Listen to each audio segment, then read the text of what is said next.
Doing well. It's been a busy day. It's the first Hey, Miss good Valerie. this Oh, afternoon. the audio. Very good. I Good got to your see picture, you. Miss Valerie.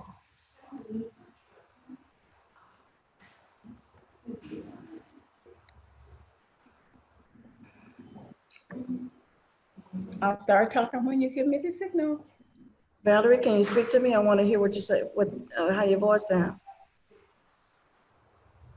She's muted, All right. at least on mine. She's muted. Okay. Speak to me right now. Hi, I'm Valerie Long from Tupelo. Yes, I hear you. Thank you very much. Okay, good. Sure. Well, there'll be quite an introduction before we get to you, but I will call you by name at that time. It'll be about 20 minutes. Excuse me 1 minute. We have 1 minute. No, you didn't text me. Do it. I did text you. Told you to go ahead and call it. Baby, I'm so sorry. Okay. All right. Let me move away from this thing. I'm on the Zoom call. Okay, well, hurry up. Okay. I gotta go to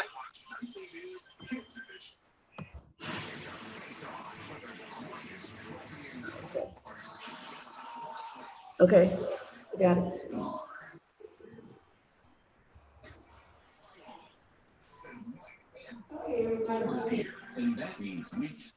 Oh, Miss Charlene is here. Oh, wonderful, wonderful.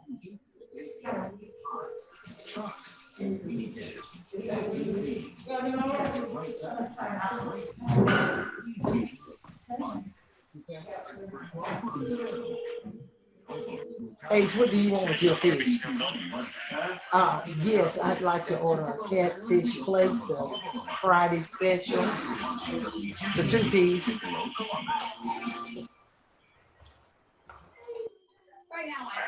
It sounds like somebody can't believe it. Friday special. Do you have green beans now? No, that's it. That's fine, just the 2-piece. Hey, Cameron, excuse me, yes. That's all. And Cameron is Kamr is picking it up, and the number's 401-0461. Yes. Thank you very much.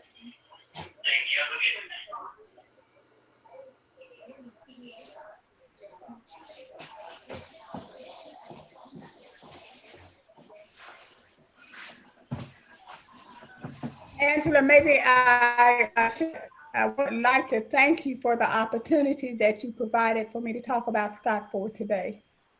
I think that's going to go a long ways. And I actually ended up suggesting that we start a statewide project.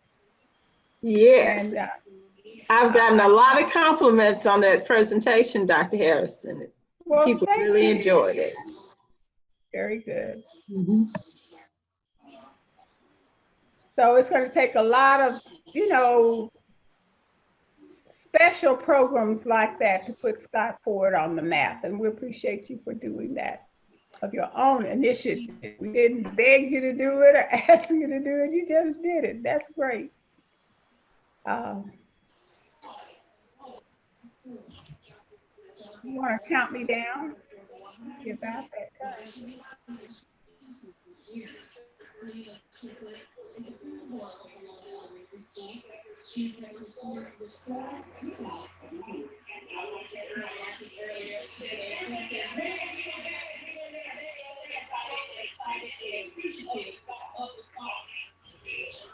All right, Dr. Harrison, we're waiting on you. You're waiting for me? Okay. Well, good afternoon, good evening. Welcome to the historic Smith Robertson Museum and Culture Center via the Central United Methodist Church Family Life Center. This humanities forum focuses on the Tupelo, Mississippi area. Good evening. Welcome to the third of 4 Scott Ford Granny Midwife Humanities Forums that will be telling hopefully some different stories. The title is Preserving Regional Perspectives of Midwives from Jim Crow to Civil Rights. Our goal is to introduce you to the historic granny midwives, who they were, and the space they occupied on the historical timeline in Tupelo area of Mississippi. First, let me pause right here for greetings and welcome by Ms. Charlene Thompson, Director of the Smith Robinson Museum and Cultural Center in Jackson, Mississippi. Ms. Charlene. Good afternoon. I'd like to welcome all of you again to the Scott Courthouse project, one that has endeavored to share and show the story of midwives, African American midwives in particular, and the many obstacles they face, the many wonderful stories that they've gathered over the years, the great work that they've done. We have gone and we forged forward in this process, and we have actually come up with so many wonderful names of people and their stories, and we're just so very happy as the Smith Robinson Museum and Cultural Center to be a part of this.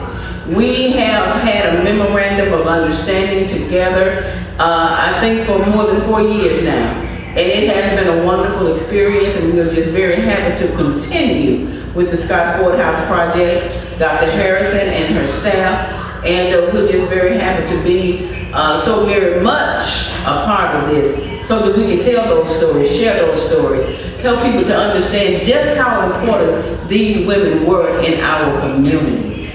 And so again, thank you all for coming again. Thank you for allowing us to share with you and being a part of this process and this project. Thank you again. Thank you, Ms. Thompson. We appreciate your greeting and welcome you and your leadership at the Smith Robinson Museum and Cultural Center. Thank you. We are also indebted to Reverend David McCoy, minister at Central United Methodist Church, and his leadership at the Church Family Life Center. This is a historic, adapted, reuse building, of which we have many in the Ferris Street area. The Scott Ford Midwife Board is grateful to our supporters in the Mississippi Humanities Council for their recommendations and financial support of this project. And if we have any members from the Mississippi Humanities Council present, we appreciate you, and you are at liberty to speak at any point. So I'm requesting, though, that all persons who have registered for this forum to please take out your evaluation form. Those of you who have just come to be with us on the set, I hope you can find an evaluation form and complete it. At the bottom, state how much you appreciate the value of the Mississippi Humanities Council support of these programs. It has also encouraged the County Board of Supervisors to sponsor some of these programs, and individuals like you support the program. Further, we are grateful for empowering collaborators like the Prince Hall Masons of Mississippi, the National Council of Negro Women, and the Jackson State University Walker Center. These collaborations have made the past, present, and future public programs possible, interpreting historical context of these granny midwives. Without collaborations, it would be much slower for the Scott Ford project. So at this point, if you have the midwife houses, review those, and the persons who were instrumental in starting, I mean, they lived in the houses. Mary Green Scott, was one of the first persons to build a house on Cohee Street. And her daughter, Virginia Scott Ford, is the midwife. They built and lived in these houses and provided excitement and possibilities of advancement from many other enslaved African Americans. And the granny midwife, Virginia, lived there and was encouraged by her mother to continue her work. The houses had been abandoned for around 10 years when the current Scott Ford Board reorganized in 2015. Guidance from the Community Foundation of Mississippi and our individual donors like you have brought us to this place tonight. Our long-term goal is to collect additional data to enhance the Mississippi landmark status of these houses and to make them national and world tourist sites, sites that honor the kind of granny midwives who delivered. They delivered me, one of them, Congressman Benny Thompson, Misty Blue, Dorothy Ford, and our administrative assistant was also delivered by a midwife, and countless other famous and not so famous Mississippians. These granny midwives represent approximately 360 years of medical service to the African American timeline of human history. So just stop. Think about it. Now ask yourself this question. Will the memory of the Mississippi granny midwives go the same route as the dinosaur? You know what happened to the dinosaur. We don't want the people who devoted their life to our development to be lost. So how do we learn from the granny midwives' 360-year timeline from 1619 to 1980? What was and what is the meaning to our generation? This program is dedicated to uncovering some answers to these questions. So listen and imagine the granny midwife as I paraphrase Margaret Walker's For My People. And I say granny midwives sang their slave songs, prayed their prayers nightly to an unknown God, bowed humbly to an unseen power, dragged along, never gaining, never reaping, never knowing, and never understanding the forces of change that caused their demise, but not the demise of their cause. Because it was for my people that the granny midwife worked for those who stood on society's bottom step of the social and economic ladder: the slave, the poor, the day worker, the sharecropper, the unemployed, and the homeless of Mississippi society from 1619 to 1980, especially after the Civil War in Jim Crow, Mississippi. In welcoming you tonight, I want to make sure that you understand our separate two-sided goals, my goal and your goal. My goal for the Scott Ford's goal is to share in some form a video, a PowerPoint, a dramatic presentation, scholarly presentation, some bibliographical data, and two personal experiences where granny midwives were needed, all demonstrating what Scott Ford Board and its members have learned about the Mississippi granny midwife during the past 4 years. Why? To begin to tell the historical story and show its context of the Mississippi granny midwife who lived at 138 East Cohee Street. Now, I will be one of the first to say that I had no idea how important the granny midwife was at 136 East Cohee Street. But now I know, and so I am on fire about getting it exposed to our culture. So I invite you to share Mississippi Granny Midwife stories, photographs, artifacts with our virtual audience if you can. And hopefully you will later decide to donate them and some funds to help build a part of your family's legacy at the Scott Ford Granny Midwife House Museum. Now, I know you're going to do that in the Tupelo area because we have Mrs. Valerie Gambrell Long. She's executive director of the nonprofit headquartered in Tupelo called Catch Kids, Inc. Its mission is to make comprehensive, high-quality medical and dental care accessible and available to disadvantaged children with barriers to obtaining the needed care. She's an active person in Lee County, serving on local boards and advocacy committees. She is married to a pastor, and they have 3 adult children and 3 granddaughters.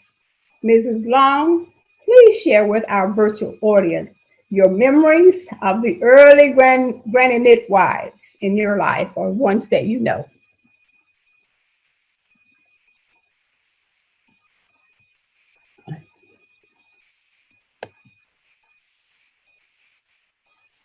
We can't hear her. Cannot hear her.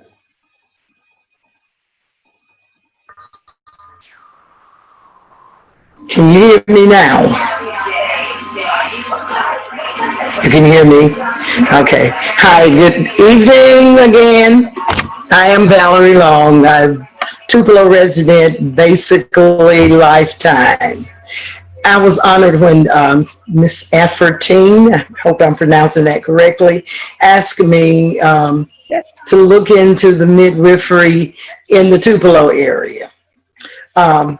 It was easy and it was difficult because most of the midwives have been deceased now for the last 30 or so years. So many of their descendants are no longer in the area. So trying to get personal data on them was sometimes difficult. I was very fortunate in that I did know, actually I knew 3 of them personally. And the way that it worked in the Tupelo area, I've learned that in the larger communities or the city of Tupelo, there may have been 2 or 3 midwives. These midwives would assist in the smaller community because each community had their own midwife, or if the population was large enough for them to have one. Now, these people were not paid. They were bartered. They were given eggs or sugar or chickens or whatever was the pay for that. But so the first person that I'm going to talk about is Miss Fanny Cobb. And I'm talking about Miss Fanny Cobb because I knew her personally. She was grandmother to my cousins, she was not my grandmother, but she was my cousin's. And she was born in 1875 in the East Union area. And she transitioned this life in 1976 at the age of 101. She was considered the community midwife, having the record of delivering more than 300 babies in the East Union County and Northeast Lee County. Ms. Cobbs herself was the mother of 12 children. I remember her, as I said, because it was my cousin's grandmother, and she had a satchel that she would go with that had a stethoscope. It was old, but she would go when they called her and said someone was in labor having a baby, and she would go. And of course, as young girls in the community, we wanted to go, but of course we were not allowed to go. So we never witnessed this at that time. But Ms. Cobb, when she died, a lot of the children that she had delivered were at her funeral to pay homage to her. And she did not have a doctor that supported her, so Ms. Cobb actually acted independently. The second lady that I'm going to talk about is Miss Lulabelle Woodruff. And Miss Woodruff lived directly across from my parents at the time. Now, she was considered just a community midwife, meaning she did not travel as Miss Cobb did. Miss Cobb would go not only in the community that we lived in, but she would go into Tupelo and other places that did not have a midwife or that needed a midwife. Miss Woodruff basically helped deliver babies in the community that she lived in. It is reported she was born in 1887 in the east end of Union County. And it is reported that Miss Woodruff delivered, they said, a little over 100 babies. And most of the people my age and those that are a little older, most of them were delivered by Miss Woodruff. As I said, she was kind of our community midwife. The third I'm going to talk about is Miss Johnny Smith, and I see her picture is on the screen. Miss Smith was not a nurse per se, but she was one of those nurses that was trained by a physician. And she mostly was the midwife for the larger area. She delivered babies in Tupelo proper, as well as up in Baldwin, Prentice County, adjacent. And Miss Smith not only was a midwife and delivered, it is reported, greater than 500 babies, but she was also an author. And she, the picture that you're looking at is from the cover of one of her books. I tried my best to get them. They're not for sale, according to the librarian that shared this with me. And but I wanted to get them and read them. They're not thick books, but some mix-ups came up, and I was not able to actually get a copy of it to have it, but they do have them in the library in Baldwin, have both of the books that Miss Smith wrote. Miss Smith also was an early entrepreneur. She was skilled in weaving baskets and seat bottoms for chairs, and also she lived well into her hundreds. They're not sure. They think she lived to about 103 was the last report that I got. Most of Miss Smith's relatives, as I understand, she had one daughter. It is all reported, and this daughter had one child, and they're all now deceased. So this was information that I got from folks that lived in the area with her. Another that I will talk about is Miss Hill, that was in Tupelo. She was another that was one that traveled to help deliver babies. Her name was Lily Bell Hill, and she did live there in Tupelo. She worked alongside, but initially she was delivering babies, but when the first Black physician came into Tupelo, Dr. Walter Zuper, she went in a partnership, I'm going to call it, with him, and would go with him to deliver babies, as well as to continue to deliver baby in smaller communities. As I said, all of these ladies have been deceased for many years, and piecing together the things that they've done, I'm still in process of trying to get folks that remember them, so that we, that I can add more. I found out several other names, but I have not been able to get anyone that knew them personally.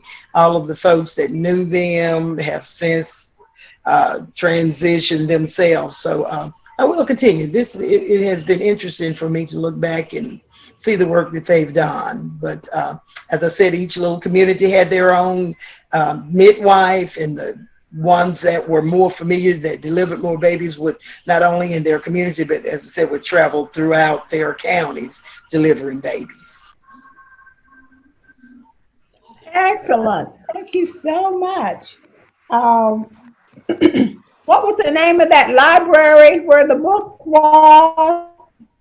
That Miss, was it Johnson Smith? Miss Johnny Smith.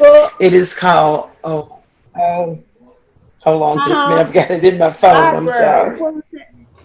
Dr. Harrison, Okay. Okay. Yes, ma'am.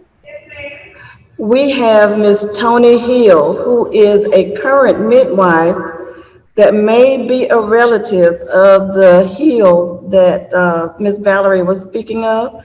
Ms. Hill, Okay, go ahead. we're gonna try to unmute you. Can you do that, Deidre? Tupelo is coming up for us. Thank you Okay, so much. Ms. This is Tony Hill. important information. Yes, ma'am. Tony, are you on? Hey, Yes, Ms. are you related to the Smith, to the Hill that Valerie was Lily talking Bell. about? No, I actually married, and I'm married a Hill, so that's my last name from that. But it's interesting because Miss Valerie is telling me all this stuff that I didn't know. So I'm like texting her, and I'm like, I'm gonna need your notes about all these people, because also it's very interesting to hear about the last name Cobb, because that's my maiden name is Cobb. And so I'm like, oh, I need to like be able to dive in a little further with Miss Valerie and these notes. You're gonna hear from me next week.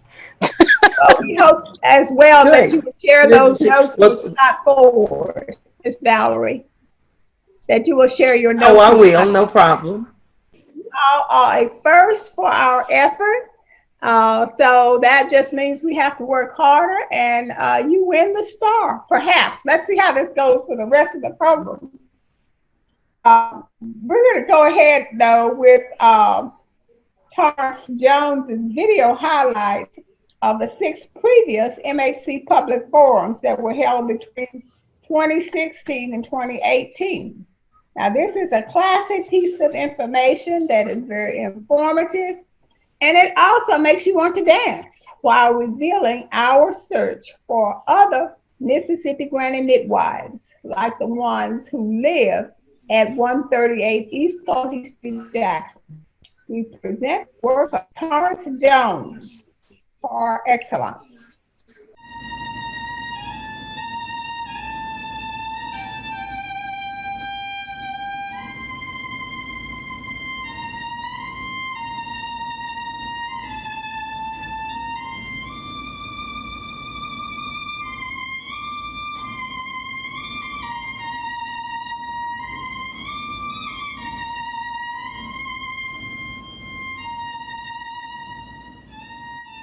Good morning. I'm glad to be here. I'm Dr. Robert Smith, a charter diplomat of the American Board of Family Medicine. I'm here because I'm one of the panelists this morning to talk about nurse midwifery when I came back to this area. Nurse midwifery probably preceded physician's care, and it's a very important part of human history, even biblical, and throughout all societies and ethnicities. And it's a very, very important part, an important part of healthcare from its very beginning. Thank you. Rico Chapman. I'm here organizing a summary and future projections for the Scott Ford Inc. project. I've been taking notes all day. It's been amazing. People in the community have come out, educators have come out. They've suggested a lot of valuable information. They've given a lot of advice. So I'm here chronicling that story, so hopefully the community can one day see the Scott Ford House Museum take shape. My name is Jackie Hammock, and this is little baby Morris. He is 11 months old, and we are here because I have a long-standing interest in midwifery, because I firmly believe that it's what's best for women and babies. Little Morris was born 6 weeks premature, so he was unable to be delivered by a midwife, but we were seeing a midwife before he came early, so we are firm supporters of midwives. Now I am finna get ready to move to Florida, Orlando, Florida, to pursue accelerated BSN program, to eventually move to a midwifery program at Emory College in Atlanta, Georgia. Okay, so what school are you going to down in Florida? I'm going to Remington College of Nursing in Florida to become a nurse midwife. Okay. And I would like to travel the world as a nurse midwife, because I know in Mississippi they don't see midwives.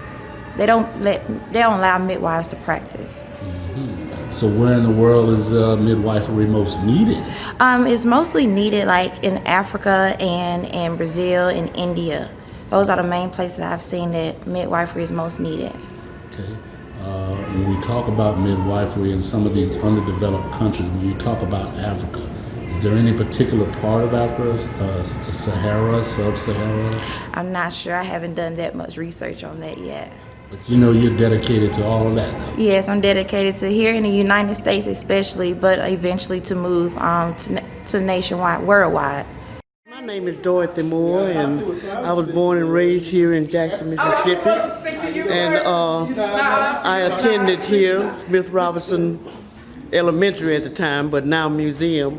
And we were here today on the midwife stories. And yes, I was delivered by a midwife, I'm very happy to say, because I feel that a midwife was just as important as our mothers. Our mothers carried us, and the midwife brought us to the world, delivered us. And I'm very thankful for that, because I wouldn't be who I am today. I'm known all over the world, a recording artist. I've been nominated for 4 Grammys and still make my home in Mississippi. Thank you very much.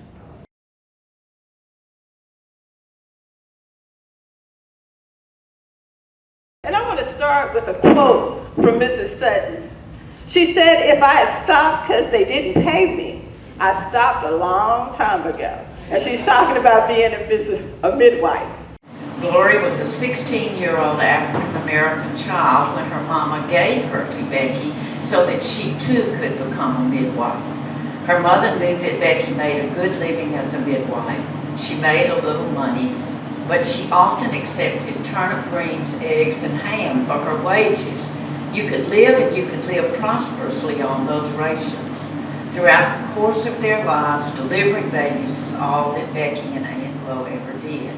There wasn't a lot of money, but regardless, midwifery work was always seen as God's work, and that regardless of whether somebody had money or not, they were served, they were taken care of. The midwife came, no matter where they were, and she would be paid, whether it's with chickens, produce, promises, but it was always whether you have money or not, I'm going to be here. But most of the time she told me when I got older, she never got a nickel. Yeah. But she still did the job because she loved what she was doing. Right. She wanted to do it. She was inspired by her job. Right. Even though she didn't, sometimes she knew she wasn't going to get nothing. But she did what she did and went on. Yeah. And sometimes, about half the time, she never got a nickel. Yeah. Never got a dime. Right.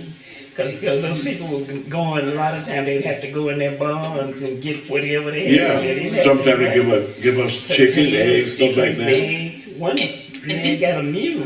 Well, yeah, we had mules. Remember my mom, a few years later, we would gather peas or corn or whatever to help the poor families pay the midwife. Right. Because that's what they were paid with food and potatoes and canned goods and fruits and vegetables. Right. And we would help the poor families pay the midwife. They was even paid with quilts, and that's how my grandma and my granddad separated, because of a quilt that somebody had given her, and they got in an argument over it, and they divorced over a quilt.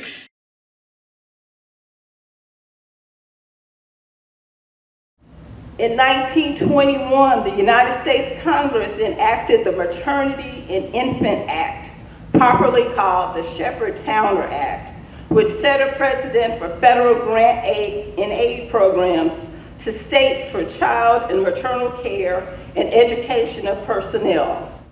Regulations came in, back in the 1920s, what we call the Shepherd-Towner Act in 1921. That's when you start seeing a lot of changes with the government getting involved and trying to, I think they honestly did want to try to make some changes with the infant mortality and the maternal mortality, but it was more of an attack on the black midwife. Wives, African Americans, and Caucasians practiced folk medicine until the federal government passed the Shepherd-Towner Act in 1921. It was believed in medical circles prior to 1921, as Angela spoke about a minute ago, that too many infants were dying during the delivery ordeal. This act provided over $1 million for 5 straight years to the states to subsidize prenatal clinics, train and regulate midwives, and distribute health information to expectant mothers in urban and rural areas in the South. As a result of the Shepard-Tanner Act, almost half of the 6,000, Angela said 5, I don't know what the extra one come in. As a result of that act, half of the 6,000 midwives in Mississippi were eventually eliminated either because of age or illiteracy. The remaining 3,000 managed to get permits to practice under the careful eyes of the Mississippi State Board of Health and the local county health departments from 1926 to the 1960s civil rights era. 3 or 4 times a month, 15, maybe 20 granny midwives would come and bring they had a bag, much like my bag. And they would come and they would bring that bag and we would go through all of the things that they had to do in order to make the things in that bag sterile. One of Eudora Welty's quotations that she used about Ida was born in this hand and this hand. She would birth them 2 at a time, black or white, rain or shine. And that was Ida's calling. What I like about Ida Matoy is that you look at her picture and it is this soul with 2 hands. And she talked about working in the times of the fever. She talked about the times before Jackson had a hospital. She talked about times of after she had a back injury, ran a used dress shop over here in the Fondren area. And even Jackson's wealthiest people, when they only had one dress back in those days and they needed something new, they would come and they did a swap shop with Ida and they would leave with a new dress. So she was a celebrated part of Jackson, even in some of the dark years back then. Well, let me just say a few brief things about Mom. She is sitting back there. She's... Don't be brief. Okay. She was one of the members of the first graduating class of Nurse Midwives Center in 1970. She earned a master's degree from the University of Mississippi School of Nursing. She was the first director of midwifery education program at the University of Medical Center. She held that post from 1975 to 1985. Again, 85. It cut me when they closed that program down. And I think it was politically driven. That's my opinion. Of course, I can say that because I'm not ever going to run for any office. As a director during that time, there were over 1,000 graduates to come through that program. And during her career, she earned a lot of awards. I'm not even going to mention those. But one thing I'm going to say is that that program acted as a springboard to many nurse midwives in other states, New York and other states, and played a role in establishing many practices.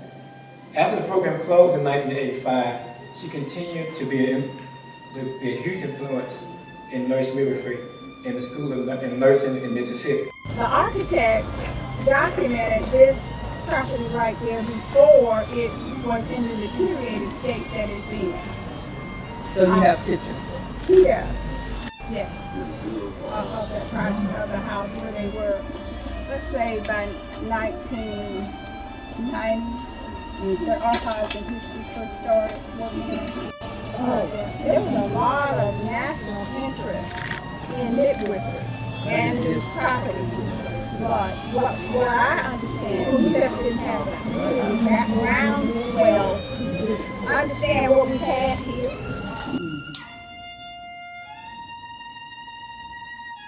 I'm Xavier Carroll. I'm a student at Tougaloo College. I'm a freshman majoring in art education, and I am here on behalf of Tougaloo College at a Scott Ford event doing an interpretation of midwifery.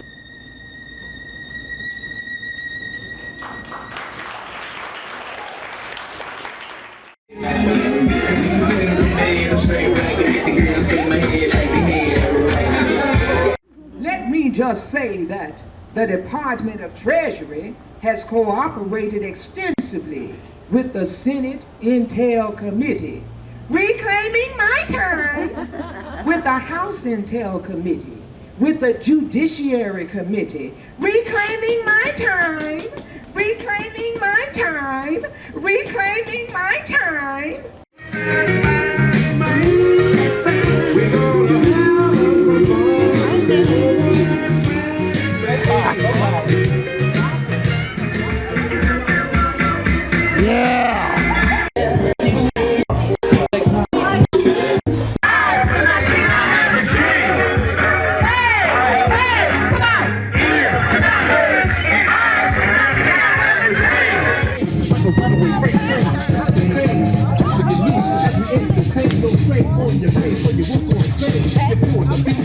The enthusiasm.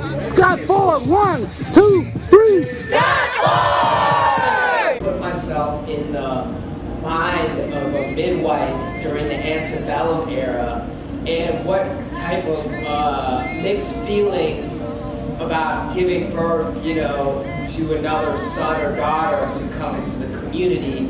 You know, it's a moment of joy, but at the same time, it's a moment of sadness, if not tragedy even, I suppose, because you're continuing the same system of severe oppression. I mean, that was just what I had in mind. You bring up a great point.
Okay, Dietrich, yes, all right.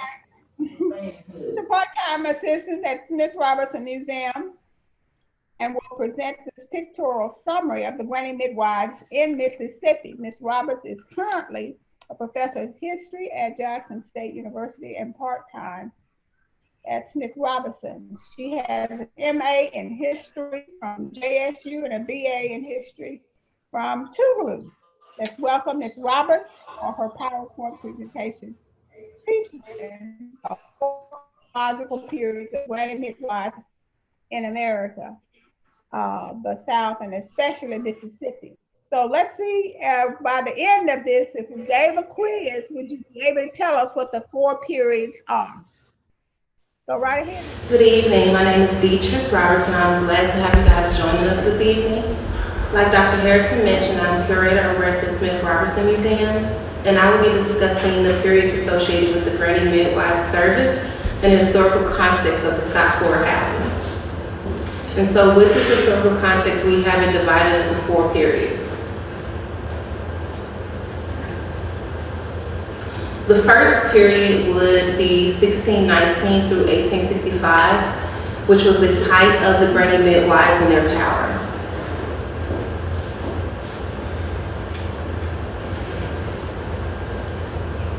Granny midwife is a generalized term used to describe midwives after the colonial early American and antebellum slave period. The health practices of these granny midwives came from a variety of tribes, largely on West African traditions. Childbearing in the South for both black and whites was largely in the hands of traditional African midwives who had been brought to America as slaves, which is why the term granny midwife has more popularity in the South. As keepers of traditions and rituals, granny midwives helped mothers deliver their babies using their knowledge, experience, and the following items from their midwife bag. A Bible to read while waiting for birth, massage creams for the mother and their family, scissors, smelling salts, rose water to use as needed, peppermint and chamomile tea to calm the nerves, ginger, mayapple, hot peppers to encourage labor, black hot herbs to ease the pain, talcum powder in a comb, and an assortment of minerals, plants, and herbs. In 1854, Drs. Duke Pryor Blackburn and A.H. Brenham opened Natchez Infirmary for the cure of all diseases of colored persons. It was a for-profit hospital to care for Natchez's African American population. The second period, focusing on lay midwives, takes us to 1865 up until 1921. During this period, granny midwives continued to serve as advocates and healers, delivering most Black babies born during this period.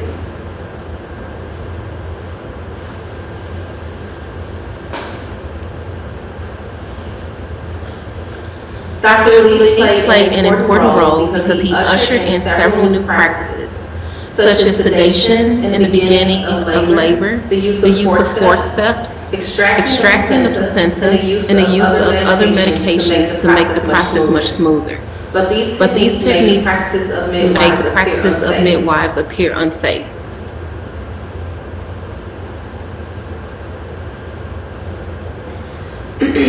By 1890, 34 Black physicians and surgeons practiced in Mississippi. By 1900, 13 of them formed the Mississippi Medical and Surgical Association. None of these physicians nor white physicians delivered babies for the low wages accepted by granny midwives.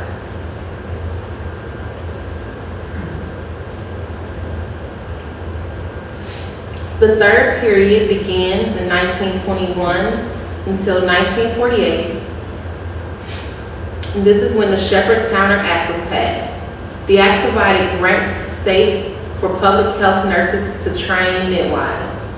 The grants were for training of midwives by public health nurses who provided supervision and control by yearly renewal of permits, countrywide meetings, concentrated educational programs that function as cooperative with county health departments, and not a program of promotion but of supervision.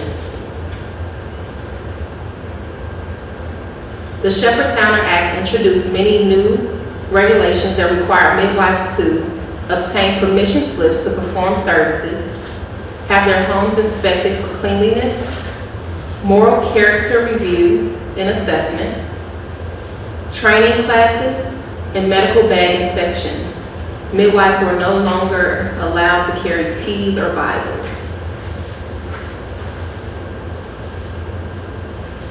The Mississippi State Board of Health hired nurse Lori Reed to find and record the number of Black midwives in Mississippi's 82 counties. Only 1,000 Black midwives were identified to participate in the following: training by public health nurses, monthly meetings with granny midwives to discuss problems arising from recent births and deaths, receiving instructions on basic infant and maternity care.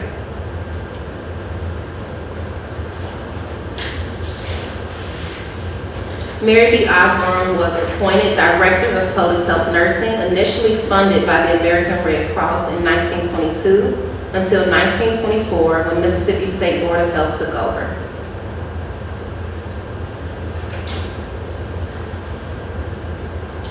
The Manual of Midwives gained national and international recognition. By 1924, 17 states administered classes for midwives.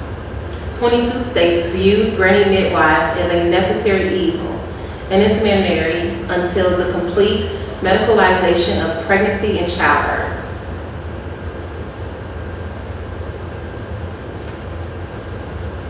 In 1930, Mississippi had approximately one physician for 3,300 black persons, but 1 white physician for every 500 whites. So the need for granny midwives were critical within the black community. The fourth period took place between 1948 through 1980, with the 1947 Hill-Burton Law and the gradual decline of granny midwives.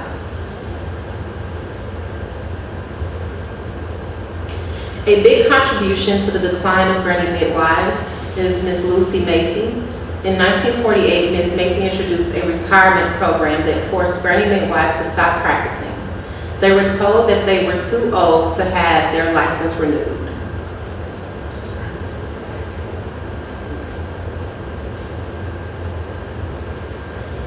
By 1970, 58% black babies were born at home. By 1975, there were 259 certified lay midwives. By 1982, there were 15. Around 1980, the Mississippi Department of Health stopped issuing midwife certificates. Direct entry today means that midwife was trained by another midwife and is not certified. Generally, the midwife is the primary care provider throughout the pregnancy, labor, birth, and postpartum care. Mississippi law states that midwives are exempt from medical practice laws. Midwife Virginia Scott traced her lineage back to 1619 through her mother, Mary Green Scott, who was born around 1843. Mary Green Scott and her mother, Charlotte, were born into slavery, but later married a prosperous farmer who provided a foundation for Mary's and her midwife daughter, Virginia's success as homeowners at 136 and 138 East Coast in Jackson, Mississippi. Virginia Ford was a practicing midwife serving the African American community by attending births and providing basic medical care during the Jim Crow era, when African Americans had little access to most of the area's doctors and hospitals. This will conclude the information as it relates to the 4 periods of the historical context of the granny midwives, as well as the Scott Ford homes.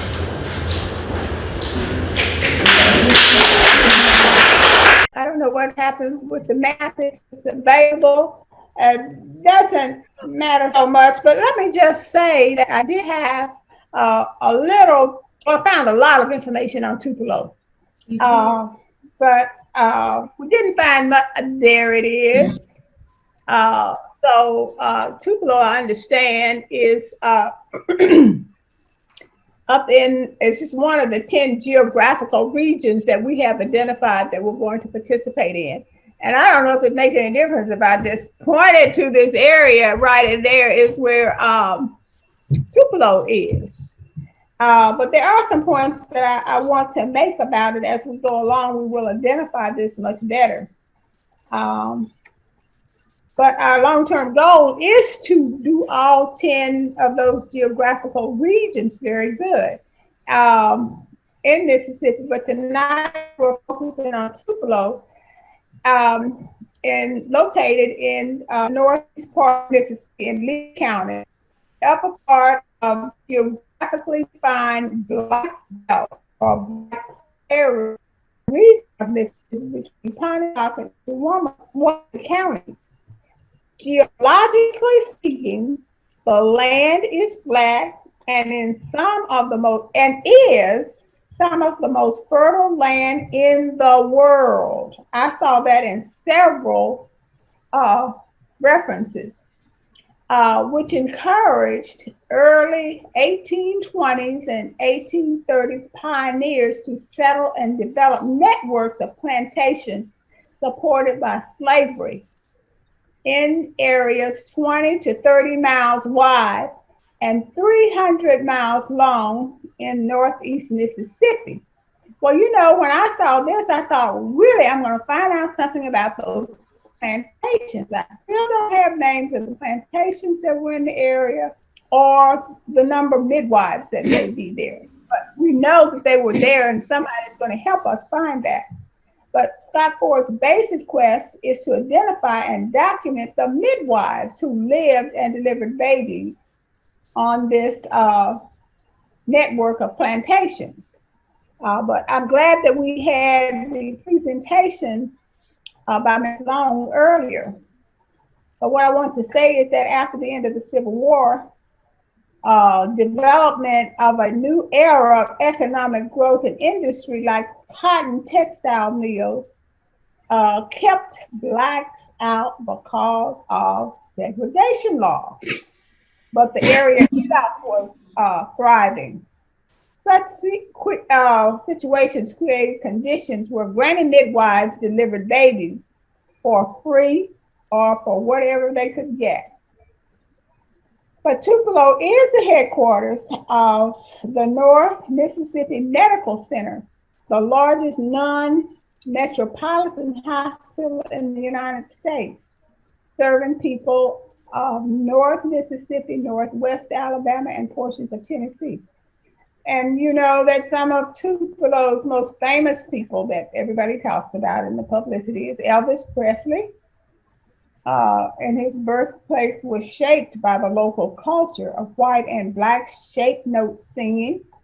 And it reminded me of when I used to go to a church in Pine Valley, Mississippi, and we supposed to have learned how to sing from shape notes. I don't know if I got much from it, but that was something that was in some of the black churches at the time.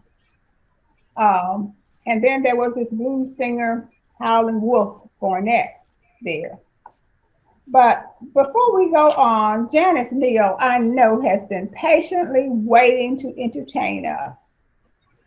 So Dr. Neal's dramatic presentation, maybe she can tell us about those granny midwives in Tupelo. So we want to present now Dr. Janice K. Neal Vinson in her one-woman show. Dr. Janice K. Neal Vinson, an effective speech and dramatic communicator, is a distinguished and meritorious retiree of Jackson State University, spanning more than 3 decades of teaching, research, and service. She has an MA in rhetoric and public address and a PhD in speech communication studies. Dr. Neal is an acclaimed performance artist. She has been known to make you want to cry and to laugh all at the same time. So join me in welcoming to the virtual stage, Dr. Janice K. Neal.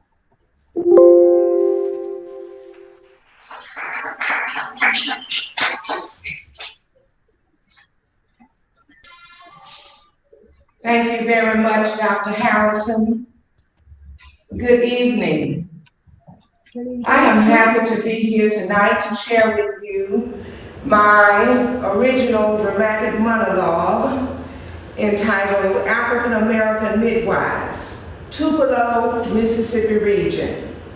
And I am just delighted that Dr. Tony Hill has come based upon my invitation. Of course, I am mentioning her in this dramatic monologue.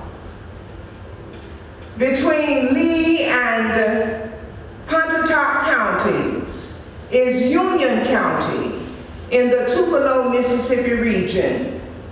In 1942, Millie Simpson, Hattie Stone, Luanna Bell, Rolla Morris, and Maggie Van Zandt were African American granny midwives in Union County. Cheryl Owen recalled that Granny Hattie traveled daily to New Albany and waited in front of the courthouse for mothers who needed her to bring babies. When her mule died, she walked the 10 miles each weekday. Several decades before this time, physicians set out to mute granny midwives and shoved them in the background. But little did they know that African ancestry had long ago breathed into their souls the art of catching babies from their mother's wombs.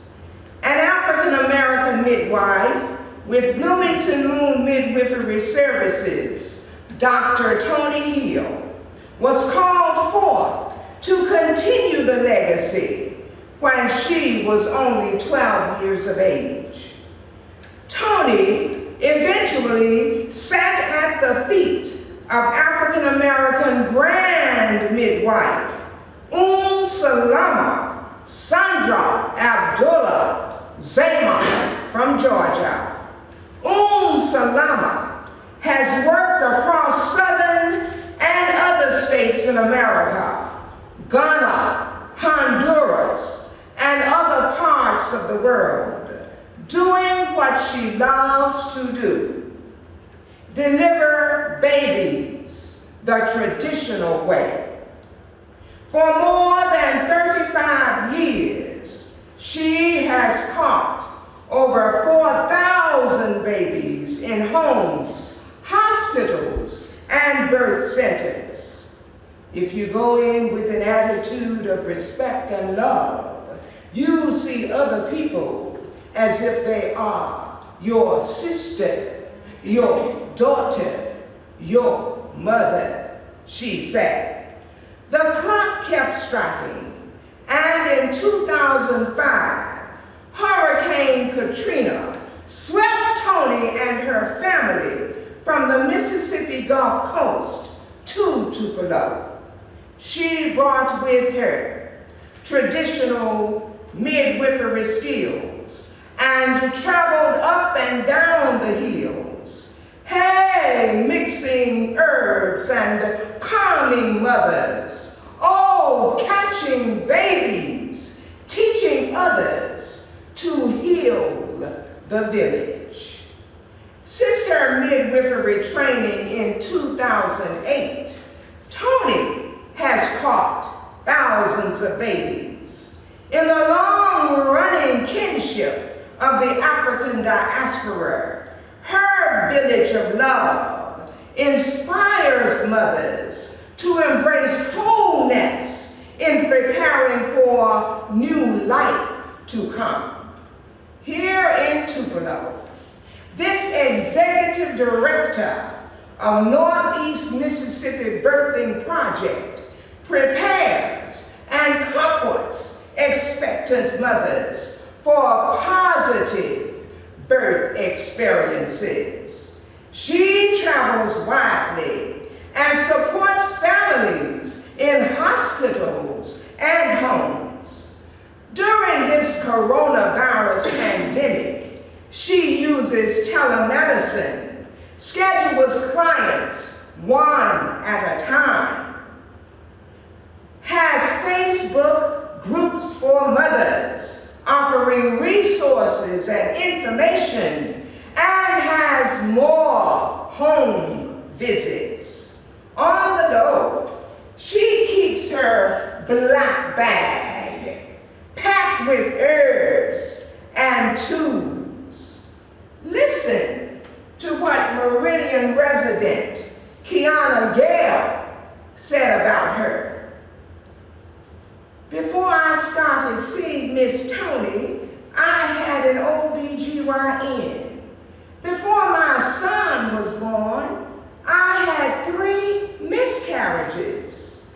Miss Tony and I established a good relationship. I had 2 home births with her. I'm a nurse, but I learned a lot from Miss Tony. I ended up becoming a doula. Everybody wants her. She is very well respected, and she books very quickly. If it wasn't for Miss Tony, I don't know where I would be. She's trying to get me to go to midwifery school, and I might just do that.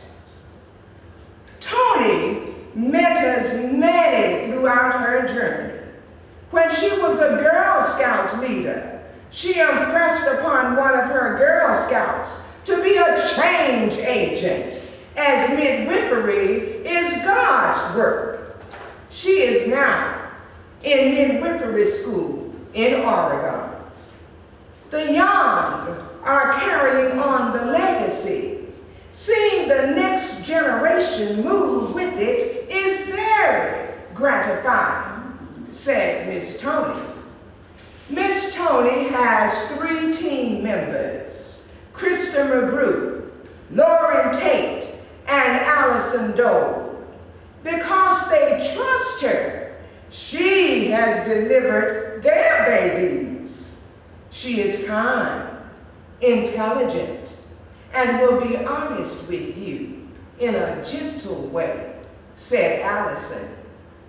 Midwives like Miss Tony are working to eradicate the stigma of uncleanliness, ignorance, voodooism, and weird superstition. The first time I heard about midwifery stigma, I wondered why we as a community let that happen. Then I learned over time that we were oppressed. We lost our oral history. We know a few midwives, but are nowhere near other states. And that's a loss of our culture. We don't even educate our children. We teach them somebody else's history. We need a system built for us. History should be told by the elders. We need those stories to be told so the young can understand who we are, said Miss Tony. Despite networks of plantations supported by slavery and segregation laws, Tupelo, originally Gone Town, boasts of being the home of legendary singers Elvis Presley and Howlin' Wolf. It houses, among several white midwives, retired African-American midwife Norma Clark Gerard and African-American midwife Tony Hill. Tony Hill, highly recommended, engages in extensive training and healing by unwaveringly projecting African-American midwives as permanent fixtures. The state of Mississippi, she said, does not license or regulate midwifery. Something as beautiful as midwifery should be upheld. We must carry it on. The Tupelo doula is firmly planted. She believes, as her mentor, Salama, that every community should have their own midwife, someone who understands their culture, someone who they already trust. Dr. Tony Hill, like her mentor, is going places, is helping others get to those places in the field of midwifery. She is our true mentor. And we continue with the black bag to call on others from the African ancestry to become midwives and carry on the legacy. Amen.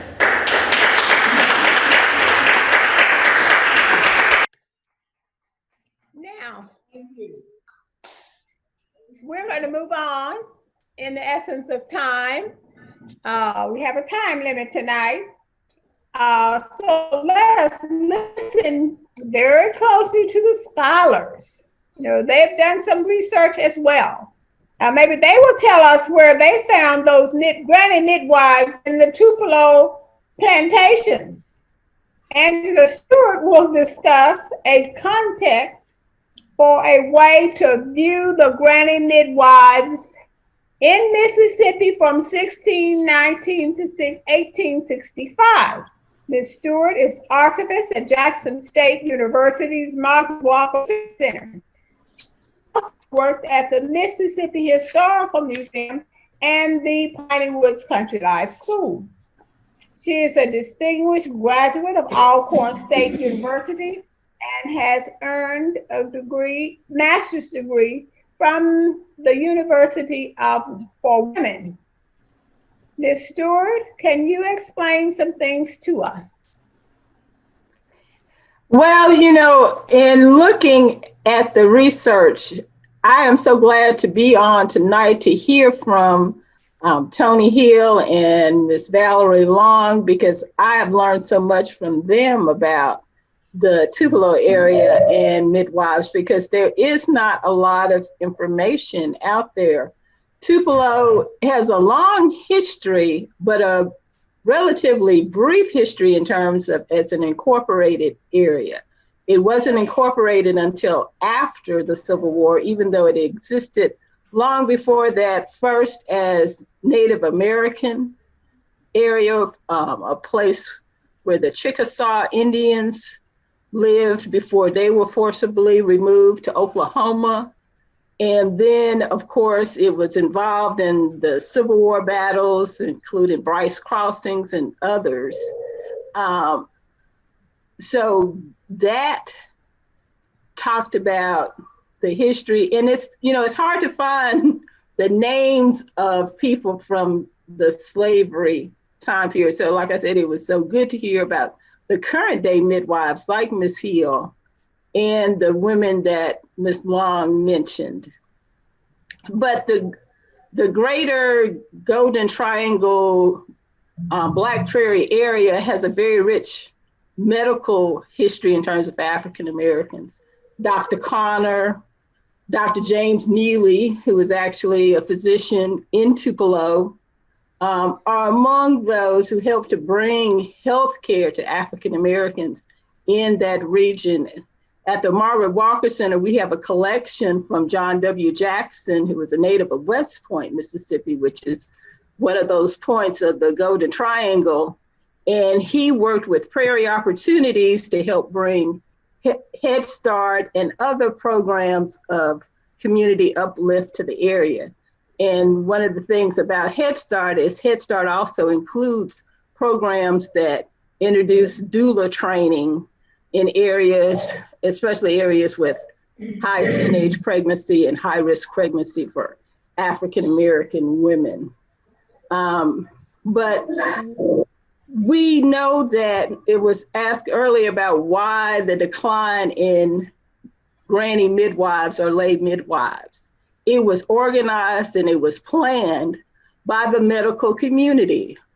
As the field of obstetrics took off after the Civil War, they were threatened by women who, without medical degrees, were doing the Lord's work in delivering babies and taking care of mothers.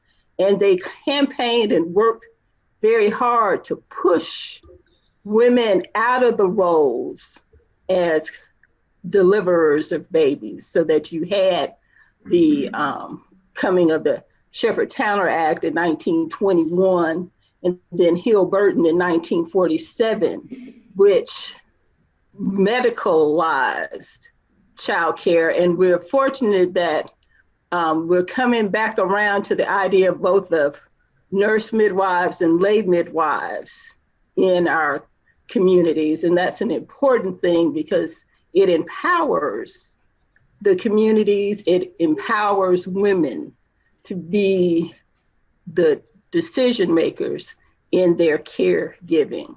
I mentioned earlier today that I was born in the segregated section of the Baptist Hospital right here in Jackson, Mississippi.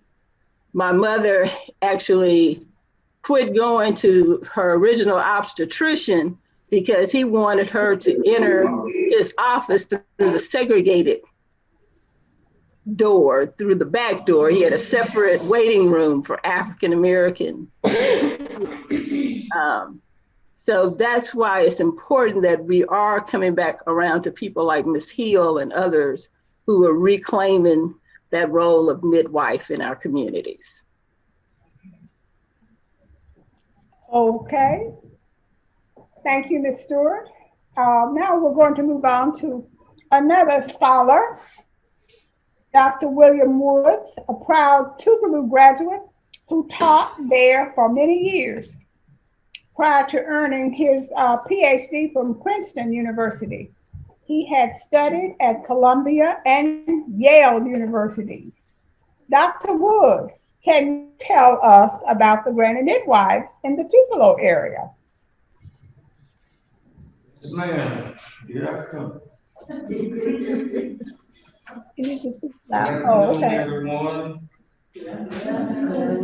I am going to highlight midwives and their contributions in the Tupelo area and surrounding areas from 1865-1965.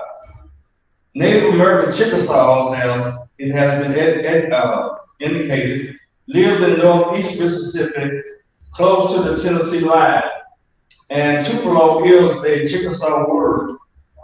Tupelo is located in Lee County, which was founded in 1866 in the Black Prairie region. The soil type was red clay and sandy loam, which was rich during the era before the Civil War. However, it lost its fertility after the Civil War, and as a result, the Black Prairie region was not known for many large plantations, as was in the Natchez region. When freedom came in 1865, 1/3 of the population in Lee County consisted of African Americans. In Tupelo and throughout the Black Prairie region, African Americans worked as sharecroppers on small farms, raising cotton, corn, and other grains. They assisted also in raising livestock, and they worked gathering orchard products. As late as 1900, 40% of Lee County's population was African American, and 9% of them owned land and worked for themselves, raising primarily cotton and corn. Anywhere in the world, as we know, where we find communities and people, we are going to find midwives. Between 1865-1921 in Tupelo and surrounding areas, granny midwives or lay midwives assisted and cared for birthing women at a time when many community hospitals rejected African American women as patients due either to racism or the women's inability to pay. Between 1865-1921 in America, traditional midwives were unregulated, whereas they were in Europe. As a result, midwives in the Tupelo region used traditional methods handed down to them from Africa, from one generation to the next. They used herbs and teas made of pepper, catnip, and fennel for healing purposes to make the birthing process more bearable. Many used, according to historian Lane Noel, quote, whiskey as a main ingredient in home remedies, end quote. Some midwives in the Tupelo area, continued Noel, quote, were not only tied to the use of alcohol in remedies, but also in the production of moonshine in Prohibition America. Midwives such as Millie Simpson, Hattie Stone, Maggie Benzant, Lily Knox, Olivia Jeffers, Charity Hamlin, Minerva P., and Aunt Hattie in the Tupelo area used traditional birthing methods until 1921. In 1921, Laura Reed, a white public health nurse, came to Mississippi to study midwives. She concluded that, quote, in the United States, there is a higher baby and mother death rate compared to most European countries, end quote. She further believed that such high death rates were caused by, quote, careless doctors, end quote, or, quote, illiterate and ignorant midwives, end quote. The white medical community referred to African American midwives as spirit-based and superstitious. Something had to be done to stop them. The federal government intervened in 1921 and passed the Shepherd-Tanner Act, whose purpose was to regulate, educate, and train midwives to use modern medical practices. The act stipulated that lay midwives had to be able to read and write.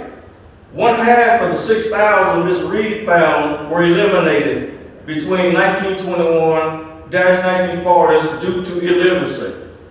The ones who survived in Tupelo were certified and received permits and midwife bags. They delivered babies, mostly black and some white, until the middle 1960s. They worked with the Mississippi State Board of Health to implement the modern public health care system in this state today. Many were eliminated not only due to illiteracy, but because they competed with white doctors. The white medical community wanted to do away with African American midwives because they were making too much money.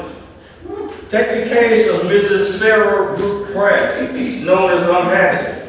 Delivering babies was her profession, which prevented her from going to cotton fields. She lived in the Tupelo area. The minimum wage in Mississippi in 1950 was 75 cents per hour. Midwives such as Unhappy collected $25 per delivery. Unhappy believes she was forced into retirement because, quote, I had a lot of business, end quote. By 1966, in the Civil Rights era, midwives in Tupelo and in the state whose numbers had once numbered in the thousands, now only number a mere 600. A question comes to mind. Did midwives receive any support to continue their noble work? The answer is no. The laws abolishing midwifery encountered little organized opposition. Traditional midwives had no organization to plead their cause. They lacked the political means to develop advocates and allies. Civil rights organizations never supported midwives. When the majority of them have been forced to retire and put out of business, their contributions were acknowledged. Number one, they offered a service that was less expensive to doctors in their heyday. They offered reassurance and assistance to expectant women. They were willing to travel to isolated areas where doctors did not dare tread. Many of them cooked and cleaned for the mother for a week or two after delivery, stayed in the home with them. They were counselors and spiritual leaders. They educated women in terms of how to be mothers, instructing them how to nourish, bathe, and look after the baby. They treated rural and urban women with dignity rather than disregard. And they were helpful in getting African Americans immunized against typhoid fever and other community diseases. One writer summed up their contributions in Tupelo and elsewhere when he or she declared, quote, in Mississippi, black midwives were the most prominent and honored members of their communities, the female equivalent of preachers. I agree with enthusiasm and conviction.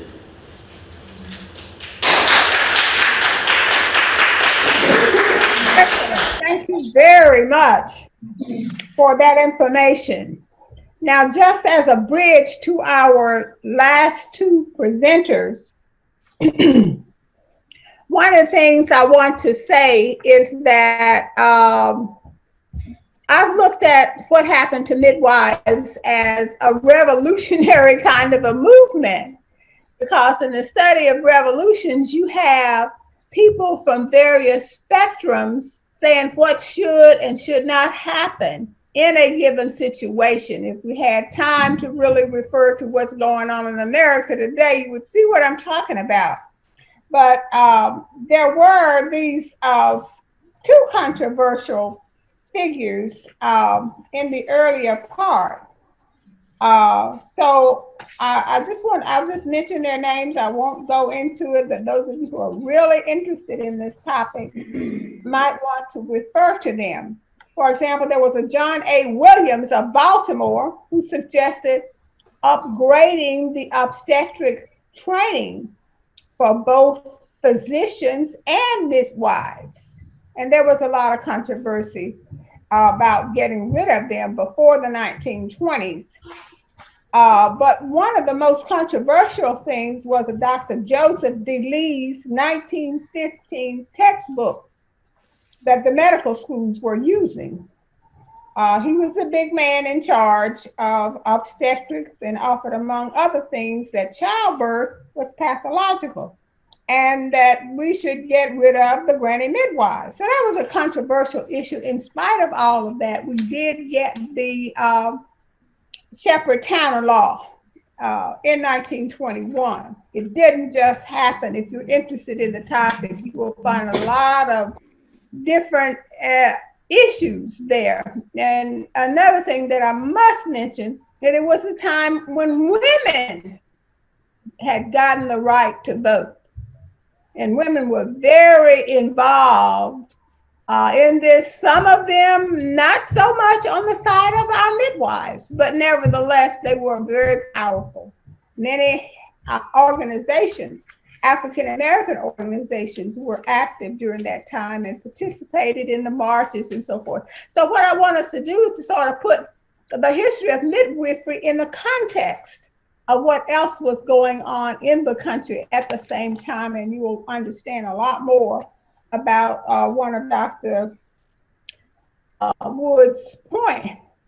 But let me move on to say that before we get to the 1950s, the NAACP had been very active and had won several cases that began to cause some concern and change. The most important case that I know most people know about was this 1938 Gaines versus Canada lawsuit saying that African Americans had right to equal protection of the law and provided in the 14th Amendment. This and several other NAACP lawsuits led to the foundation for the 1954 Brown versus Topeka decision. And there is so much more that we could talk about when we're talking about what happened to the granny midwives. Even the president that we had during the 30s and 40s made a difference. For example, Truman created the Committee on Civil Rights, signaling that all voices would be heard, which, you know, made African Americans feel really good, especially the things that happened to those who were in the military. So this Hill-Burton law didn't just happen in a vacuum. That's my whole point. There was a lot going on that encouraged people to go with the change. So moving on, there was also these issues of information going on. But anyway, let me go ahead and introduce our next speaker. And I may have passed over some of her information here. But we're going to continue with, Jan Hillegas, who has worked with the NAACP and the Council of Federated Organizations in Mississippi since the 1960s Civil Rights Movement and published 70 issues of the Freedom Information Services newsletter to Mississippi. We have a storm going on here in Raleigh, so I see my computer turn around. And since 1965, she has built a major archive on Mississippi documents. The focus of her paper is bibliographical data on Mississippi granted midwives found in the Mississippi Department of Archives and History. Ms. Jan Hilligus, what can you tell us this evening? Well, I'm not a medical person and I'm not a historian, but I use archives and online research to learn about midwifery in Mississippi and individual midwives. Most of the midwives of Mississippi's first 200 years will remain unknown to us because they were enslaved African American women on plantations and in small communities who were called upon to be with women before, during, and after childbirth.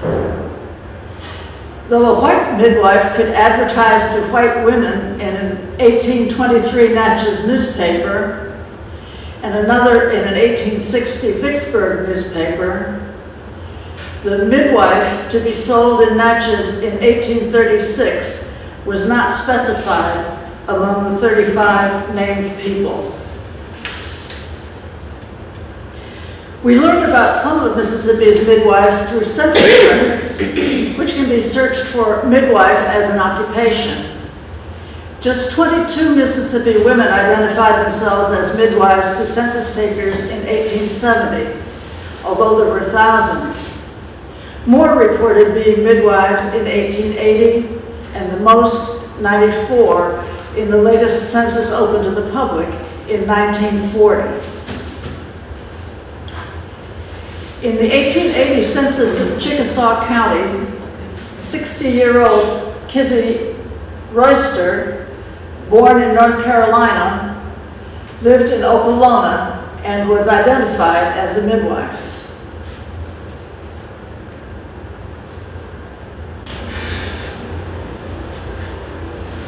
In the 1930 census of Chickasaw County, 63-year-old widow Ellen Hobson of Houston lived with her daughter and was a midwife in general practice.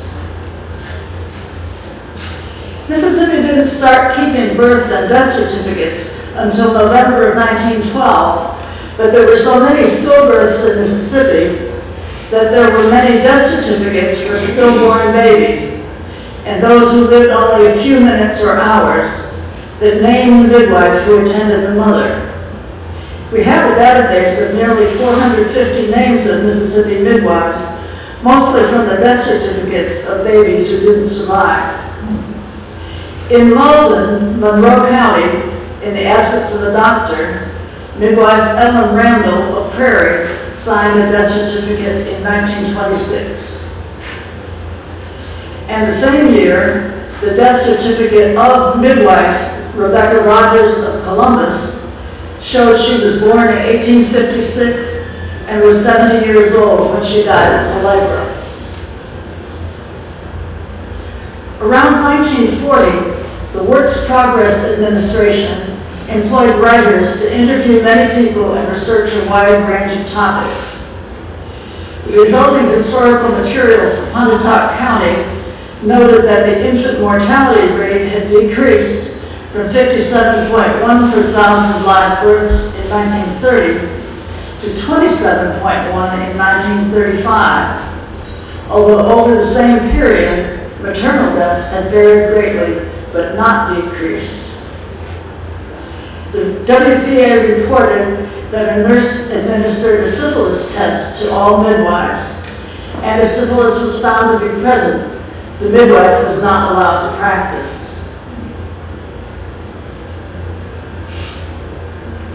For the past 2 years, representatives from the State Board of Health have visited the county and with lantern slides and lectures have given the midwives educational material in their work, they wrote. The 10 registered midwives, who were under the supervision of the Pontotoc County Health Officer, met once a month to discuss maternal hygiene and report adverse symptoms they observed. And a story was told disapprovingly about a midwife who didn't have a bag in which to keep her equipment, so she kept the eye drops for the baby in her apron pocket. The WPA biography of Dr. R.M. Adams of Tippah County told of his work as an obstetrician in Lee and Tippah counties. He also read a number of papers before medical societies, including one on the midwife problem.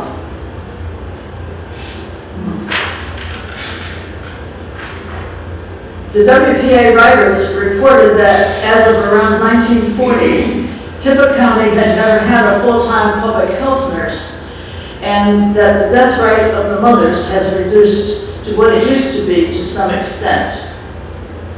They named 2 white and 4 black midwives practicing then, including Rhoda Adams.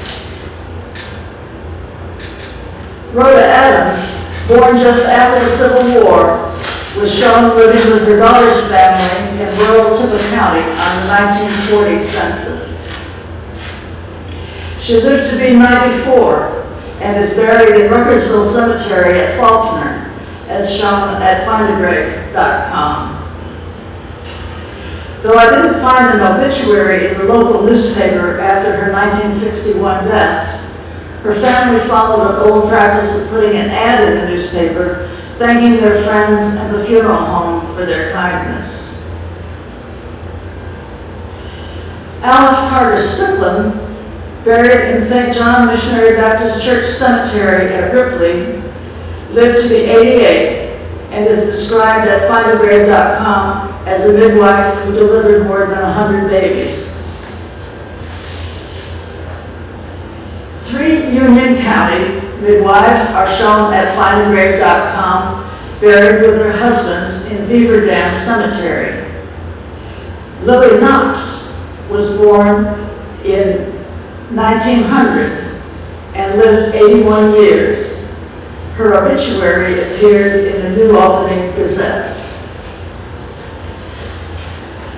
Maggie Van Zandt lived 81 years and died in Memphis in 1969. Hattie Stone lived almost 90 years, and her 1898 marriage to Frank Stone is on microfilm at the State Archives. A 2011 University of Mississippi thesis by Lane Knoll on midwives of Mississippi noted that often hospitals, such as the one in Union County in 1949, did not deliver black babies, so midwives were called. Knoll quoted a woman who remembered from her childhood seeing midwife Hattie Stone travel daily into New Albany to make herself available for deliveries. And I'll repeat what Dr. Neal has already said about her. After her mule died, Mrs. Hattie Stone walked the 10 miles into New Albany every day, carrying a walking cane with a red bandana tied to it. In the bandana, she carried lemon drops to give to children while she sat in front of the courthouse waiting for anyone who needed her to bring babies. Knoll quoted Miss Sarah Ruth Pratt of Union County saying that Hattie Stone made her living by picking cotton and delivering those babies. As far as the black community, she said, midwives were considered middle class because they had a little something.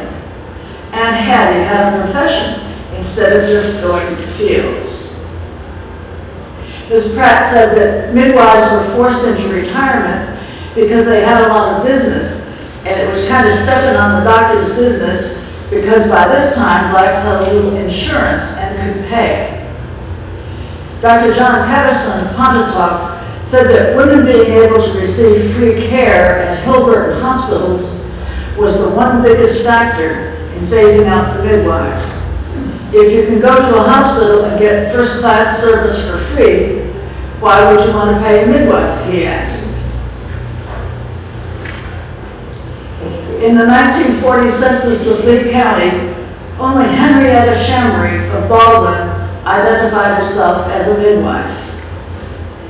But though the 1940 census taker described Lily Bell Hill of Tupelo as a chambermaid in a hospital, she had been identified as a midwife in the 1937 annual report of the Lee County Midwife Club. Lee County was one place where black midwives also served white women. A biographical sketch online quotes Samuel Weldon as saying, "I first saw the light of day on 11 May 1931 in a small farmhouse in Lee County, Mississippi. According to my parents, I was a normal child and I was birthed by a black lady as a midwife." And a National Register application noted that in conformance with welfare capitalism practices, Tupelo cotton mills provided its workers with educational, religious, social, and recreational advantages through the construction of a church, a school, at least one clubhouse, and a playground. The services of a doctor and a midwife were also available to company employees. Most of Mississippi's cotton mills provided these extras to their workers. Numerous dissertations, theses, and reports include information about Mississippi midwives. A recent paper quotes a 1918 study that found that in rural Mississippi, 40% of black mothers did field work throughout their pregnancy. 94% continued housework throughout their pregnancy, and only 39% were still resting in bed a few days after birth. The author concluded that, given these statistics, it would seem obvious where poor health conditions stemmed from. Nonetheless, midwives' work was blamed. One part of the training and certification of midwives was the formation of midwife clubs all over the state, so that by 1949, there were 410 midwife clubs in Mississippi.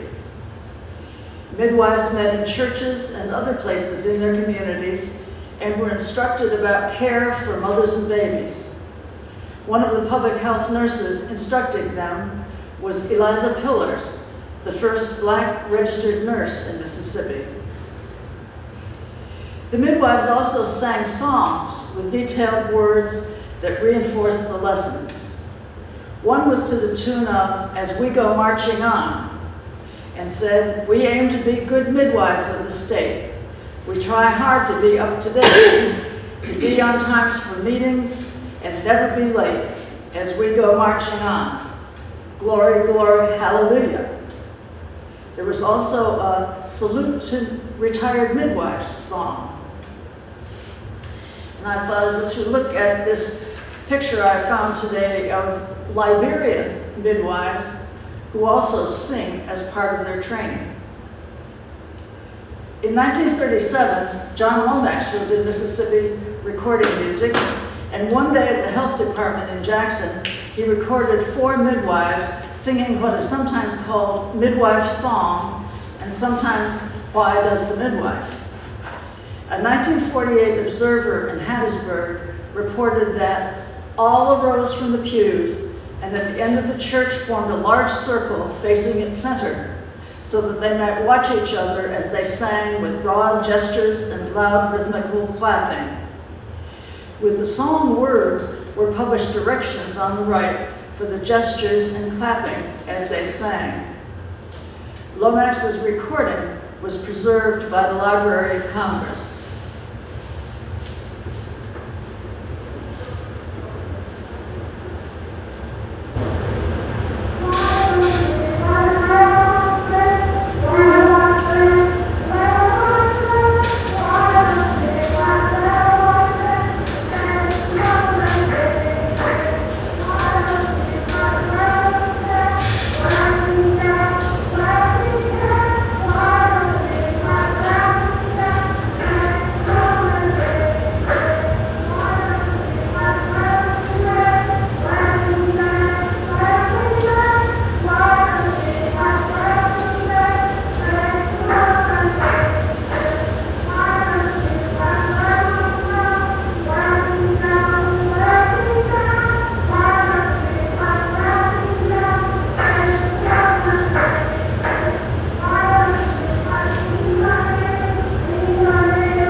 Okay, thank you very much. That was very informative. So we're going to hurry on here with Miss Genevieve Fine, who is a registered nurse and a certified nurse midwife.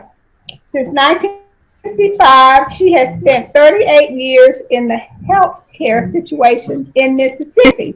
She received her nurse midwifery license and certification from Santa Fe, New Mexico, with the Medical Mission Sisters. She has a Bachelor's of Health Administration from Ottawa University in Kansas. She was awarded Nurse Practitioner of the Year by the Mississippi Health Department and given a prestigious award from the Rural Health Care Centers of Mississippi.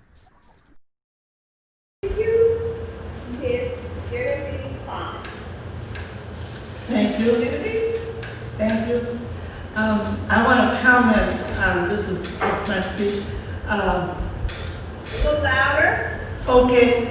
I want to comment on the talks that have just been given, just a few words.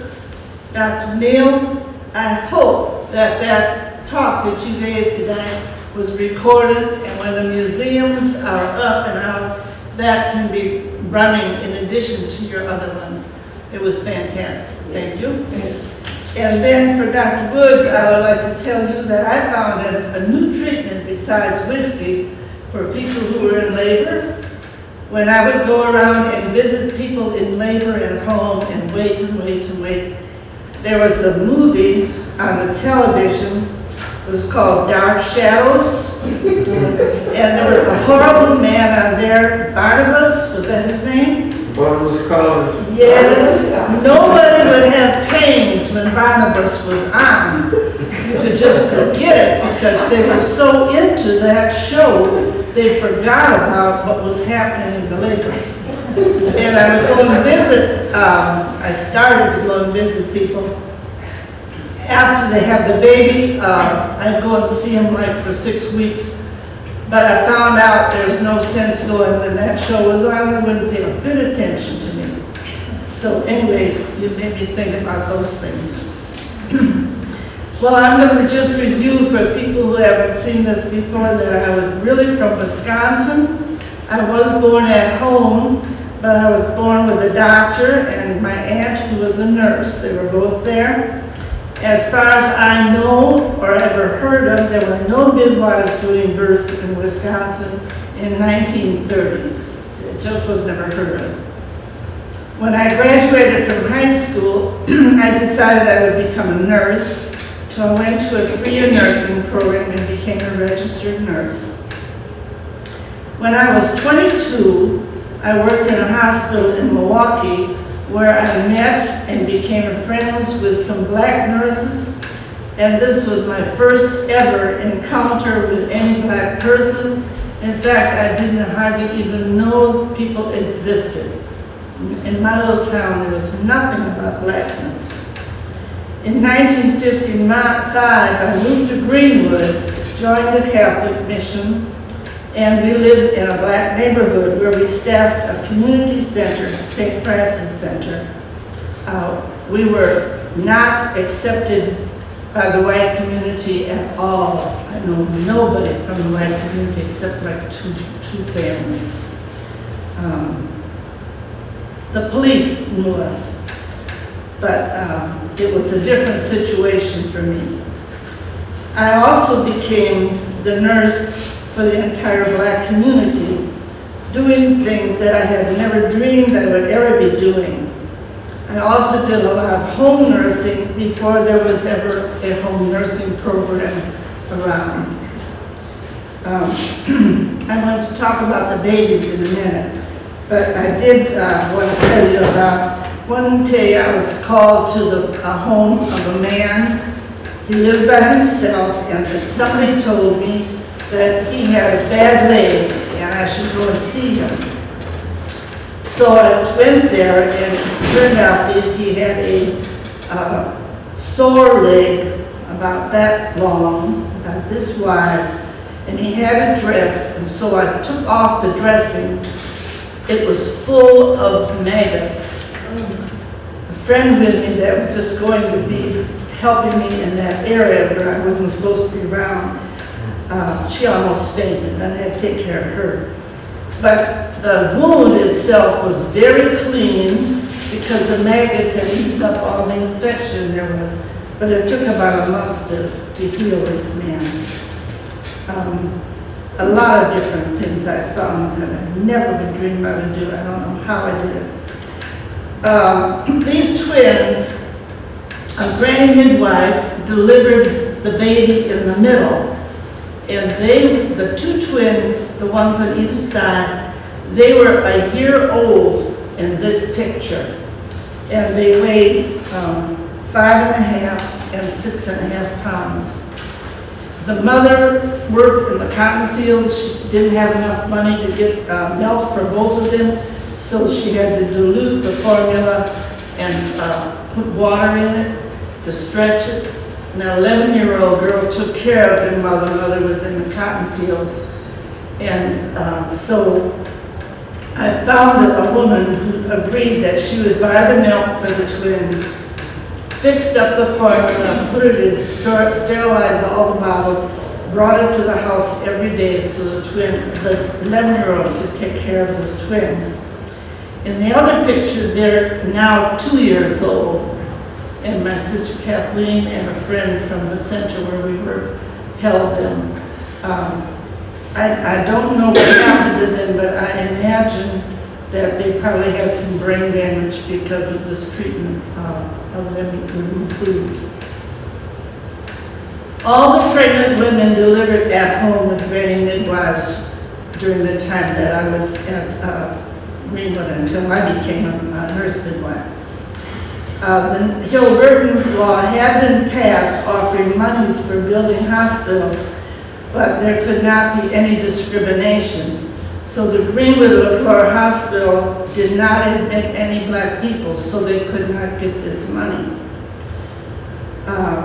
I knew that the granny midwives had those meetings that you talked about, and I knew that they were given instructions and their black bags were checked.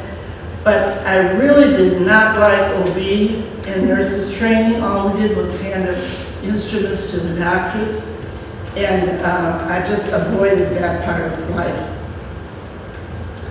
Then the head of the center, Ms. Kate Foote Jordan, called me into the office and told me that the center was going to build a maternity home. Well, I had never heard of one. Nobody had ever heard of one in those days. And that I was going to do the deliveries. And I said, no, I don't know how to do deliveries. But she said, we're going to do it. And so Dr. Helen Barnes was my backup at the time. And she introduced me to the idea of nurse midwives and told me there were schools, and she found schools for me to check out. So then I went back, as Alfreda had said, Albertine said, I went to the Medical Mission Sisters in New Mexico because they were delivering in a home situation. And that was going to be our delivery site. I returned to Greenwood by the end of 1964, but the health department didn't know what to do with me because that was when they were phasing out the granny midwives and they weren't giving any new licenses. So they must have called down to Jackson because they decided that they would make a new form for me, and I was licensed #1 for nurse midwives in Mississippi. The home conditions of many of my mothers were not conducive to home deliveries. They were small, they had cold in the winter, I had to plug up walls. Outhouses on the plantations, which I just read, where was I going to go? No hot water, roaches and rats running around, and many more problems. I did a lot of deliveries hitting my feet so the rats would stay away from my feet. I wanted to share a story about one of my girls that I delivered. Her name was Claudia. She was a 16-year-old girl, and she called in the middle of the night. She lived with an aunt, and she was in labor. So I went and saw her, and we're doing fine. And the delivery went well, but she tore some with the delivery, and she needed stitches. So I looked in my black bag that the medical mission sisters had given me, and lo and behold, there was no sutures in there. Now what was I going to do? So I called my backup at that time, who was a Dr. Aaron Jackson, and he said he would come, and I said, well, please bring sutures. So he said, okay, he'd be there. So when he got here, he looked at the room, and the ceiling light in the room was not giving him a lot of light to do the suturing. So he asked me to bring a side table lamp, and it had one of those bases that they have underneath. And he said, hold the lamp so I can see. So I picked up the lamp while he was getting ready with suturing, and I turned the lamp over, and all the dust and the dirt from the base of the lamp well right into the suture area. I said, oh my God, what am I going to do now? Don't worry, he said, I'll just wash it off, and those are their own home germs, so nothing's going to happen to her. And nothing did. She never got any infection. The next morning after delivery, I would always wait till the mother would kind of wake up and have the babies ready. Around 9 o'clock, I went to see this girl, Claudia, and see how they were doing. So when I went in there, the baby was there, and the aunt was there, but the mother wasn't there. I said, where'd she go? What happened to her? I thought maybe she had to go back to the hospital, but they couldn't get in, so she wasn't there. And the aunt said, well, she's not here. I said, okay. And she said, well, we had not bought any Kotex, so she had to walk to the store to buy some, which was about 2 blocks away. Now the aunt didn't know and leave her with the baby. Sent the 16-year-old girl with sutures to the store. Anyway, 16 years old, 4 hours after delivery, no problem. I went home thinking, what would be my next learning experience? Amen.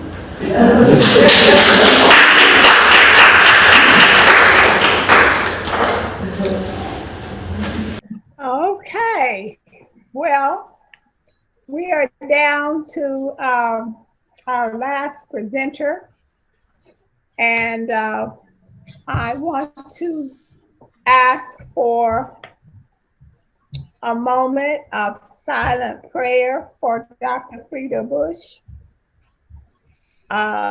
She is in the hospital with COVID.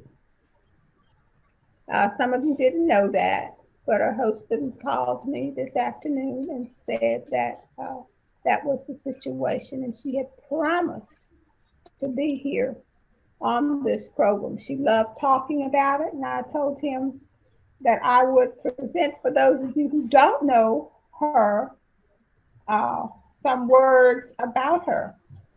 So the same that I would say in her presence.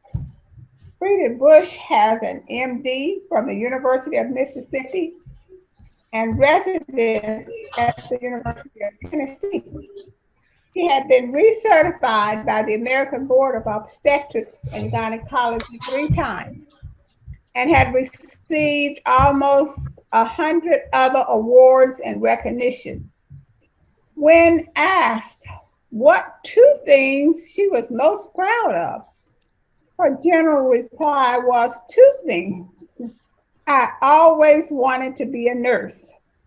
From observing how much pride my mother exhibited when she was pregnant and the employment that she displayed when having the babies, which she had them at home. And then she would tell you about her husband helping when she was born and how he caught her because the midwife didn't get there in time. Anyway, her motivation to become a baby doctor, YN, was to help women have good childbirth experiences. So she was going to share some oral history that she had done, but she loved doing these programs. So I said to her husband that we would be prayerfully thinking about her and her contribution. And then we have one more program, and we look forward to seeing her because she survived West Nile. Why not COVID? That's the spirit that we want to keep her in our hearts. Yes. So I want to thank all of you panelists and the audience. And Sandra, do we have any questions from other people? We have a lot of expertise here, even those who are not on the panel. I see Diane Williams and several other people here. So let's have some questions. Well, you know, Dr. Harrison, can you hear me? Yes, I hear you. Okay. All right. Dr. Tony Hill said that they still sing as part of the midwife training, and I asked if she could sing to us. And she said, well, let's put me on the spot. I asked, you know, it's no pressure, but what do you think? From her. Can she be unmuted? She's unmuted. So Dr. Anyway. Miss Tony. Maybe not. But yes, can you say something? Say whatever you like. I'll sing one song that the Grand Midwives. Can you hear me? Okay. Loud. There were quite a few comments over in the chat box, Dr. Harrison. He was about to talk, I think. And we were talking about how midwives were our heroes. There was a comment made by Miss Angela Stewart, and I totally agree with her that if you had midwives, many of us would not be here. And yes, and there were midwives that birthed me and my siblings. Miss Sally Goss from the Winston County area took care of my mother when she was pregnant with me and birthed me and my siblings. And when I was, it was the time for my delivery. There was a Miss Annie Hunt and Miss Sally Goss. They were both attending at the time. And one was saying to the other, this is my mother telling me about it, that they were saying, did you see that? Did you see that? And so before the night was over, they indicated that my mother was going to have to go to the doctor. And sure enough, 14 years later, I was 14, my sister was ready to go to college. Then it was found out that she had cancer at the time that I was born. But if it hadn't been for the knowledge of the women that birthed me, then, you know, we just don't know what would happen. Mother did actually live to be 82 years old. So there's that for me. Is there anybody else that might want to share anything at this time? Well, I thought Tony was going to share some information. Who was that? Tony here, what is she going to share? I thought she was starting to. There she is, okay. Can y'all hear me? Yes, a little louder. Can you hear me now? Yes. Okay. I was just gonna sing a song that we sing a lot when the Black midwives gather. So we gather, well, we used to gather once a year because there's not a lot of Black midwives in the country. And so we gather once a year at a conference, but we have, of course, COVID. We didn't do it this year. And so there's one song that we like to sing a lot. So I'll sing a little bit of it. I am not a songstress, So y'all just have to bear with me, as they say in church. Hold on, let me think about the tune. I love being a midwife deep down in my soul. I love being a midwife deep down in my soul. And then of course you go, I said deep, deep. I said down, down. I love being a midwife deep down in my soul. So that's one of the songs that all the Black midwives will essentially sing when we gather, and just like that's like the first thing we sing when we gather. We dance around and that sort of stuff. But there are also lots of songs that we teach our apprentices that we have learned from our midwives before us, that like teach stories sort of the same way that those songs that she was playing when she was talking about it. But it's like the same thing to teach you about the placenta and that sort of stuff. And that's kind of how we learn that oral history. Very good. Yeah, so you're carrying on a tradition. For sure. Yeah. That the midwives had before. I'm glad to hear that, because literally, I was delivered by a midwife. I always knew that. My mother always told me that Hattie Simon had delivered me. Nice. And 3 of my earlier siblings, unfortunately,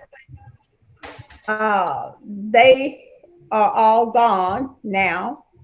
But my mother went on to have 11 children who lived to be adults. Wow. Many of them were delivered in the Brandon Hospital, where when I think about the conditions that I witnessed when I went there as I was about 12 years old. I had an appendectomy at that time, and everybody was in the same space. Women having babies, and people who had disease. Here I was, about 11-year-old child with an appendectomy. So, and it was clearly, not clean, not a priority for the hospital. But it was what was in Brandon, Mississippi. Now, I've been trying to find out some information about what happened to that hospital. And so far, I haven't found anything. But it's in my memory that was the situation. But my mother's later babies were born in that hospital. The early ones of us were delivered by Miss Wife Hattie Simon. And I'm looking for information about Miss Hattie Simon, because it's possible. Are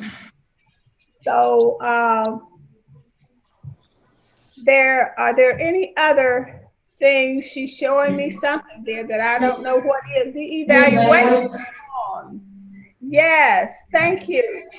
Those of you who are present could get one of those evaluation forms and please fill it out, because that's something we have to send back to the Humanities Council. That's how they will know not only what I put on paper, and they see that we paid some people a little dab of money, but the evaluation forms tell us about public reception, the information that's passed along.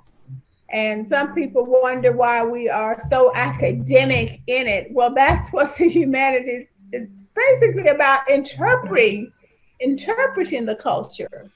And they expect people to, at least a large percentage of us, to have the degrees in the humanities. And this time,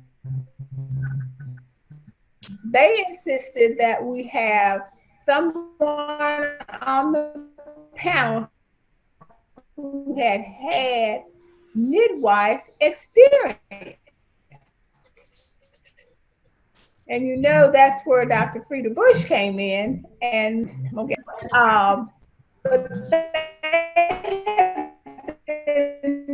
they're generous to us and giving us, used to be 1-to-1, now it's 1-to-3. That is,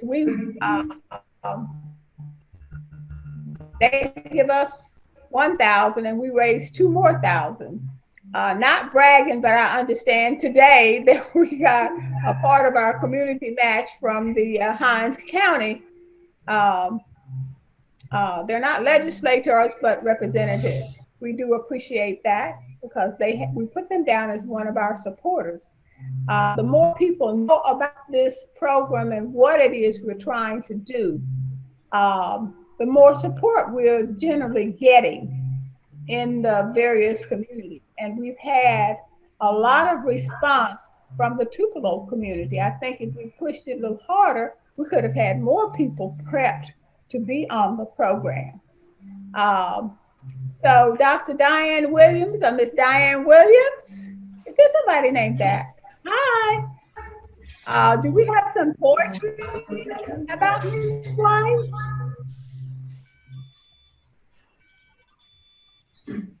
You know, it's time past your time, but I do a story about a midwife during slavery time, and it basically reflects on that period of time getting close to 1865 and thereafter. And I learned that women who wore kerchiefs around their heads sometimes were branded in their heads. So I tell this story about this woman that wears this kerchief.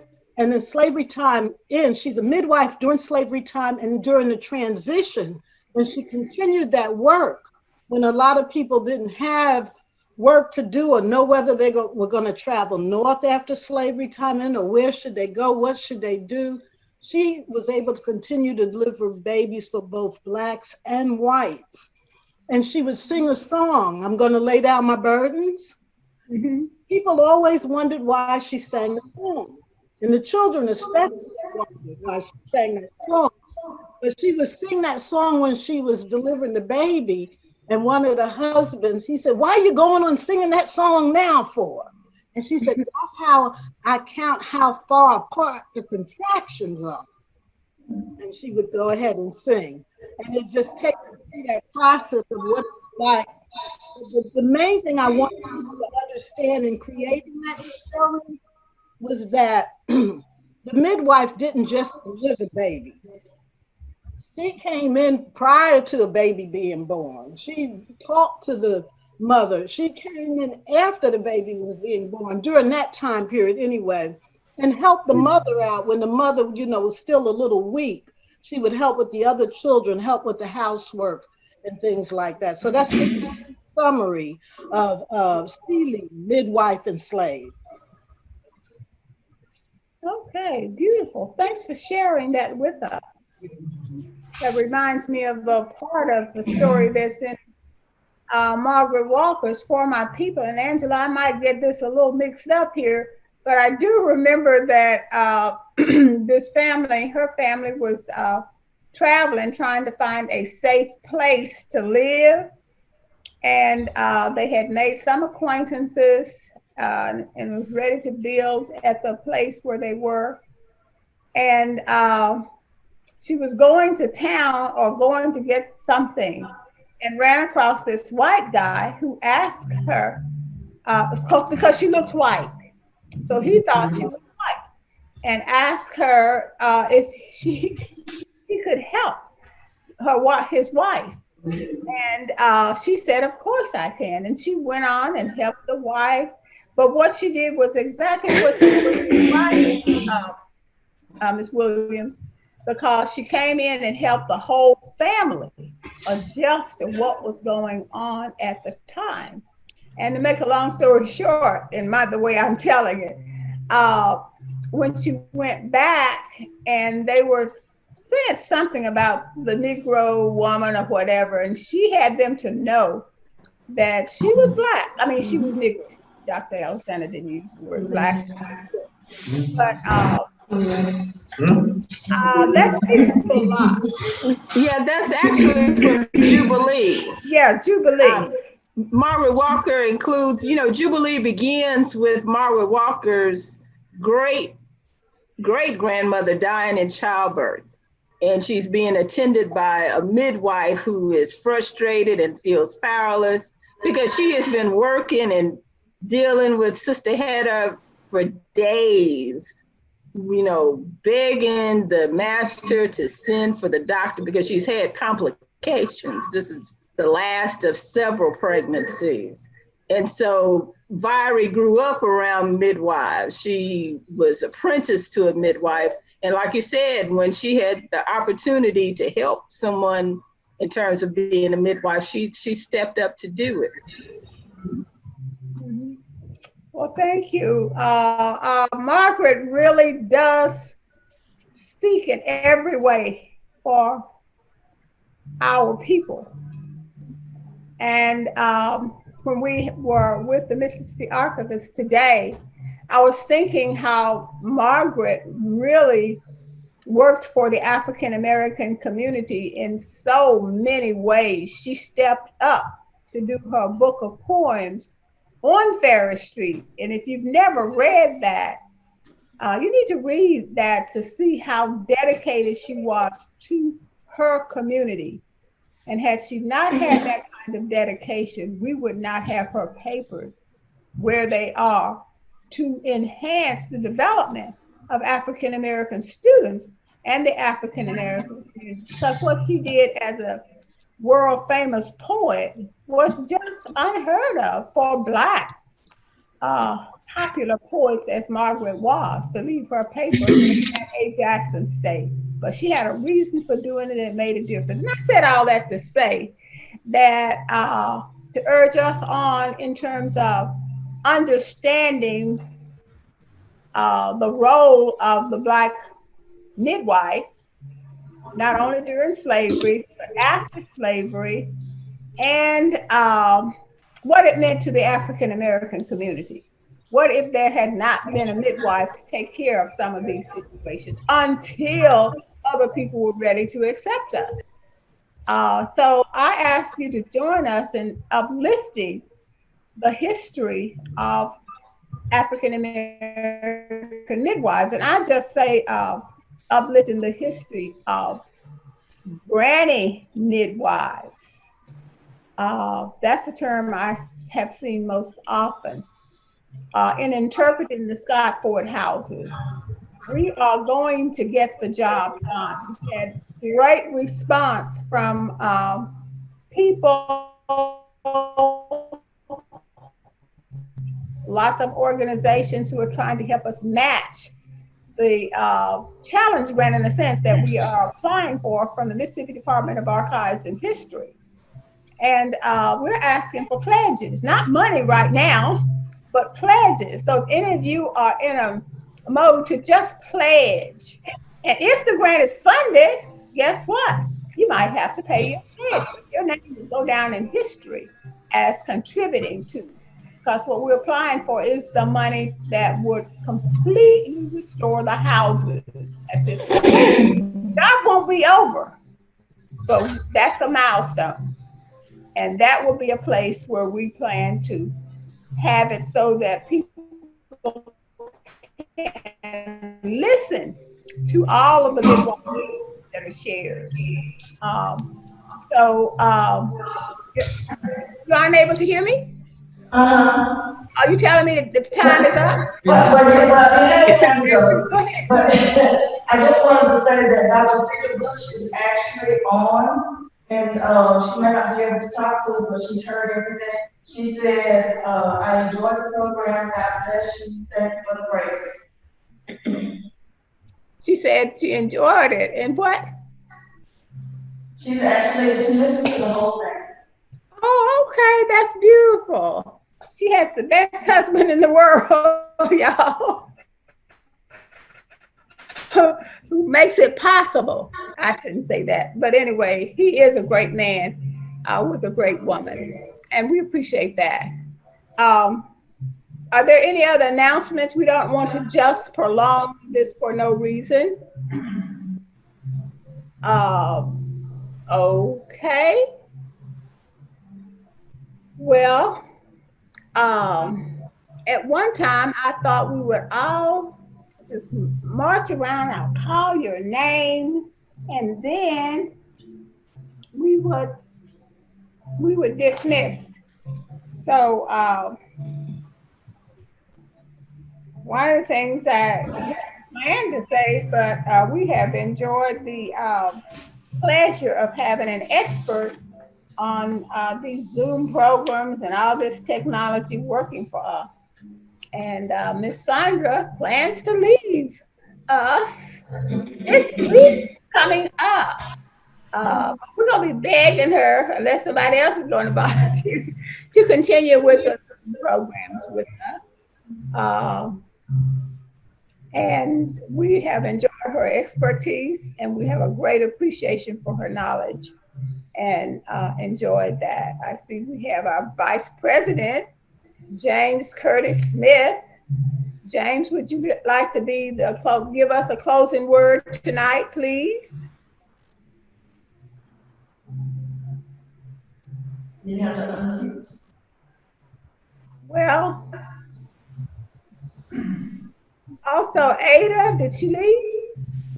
She's putting some things in the vehicle right now. She's doing what? Putting some things in the auto in the vehicle right now. Okay, well, I wanted her to make her announcement about the virtual tea party. The virtual tea party, and ask you all to participate in that if possible. I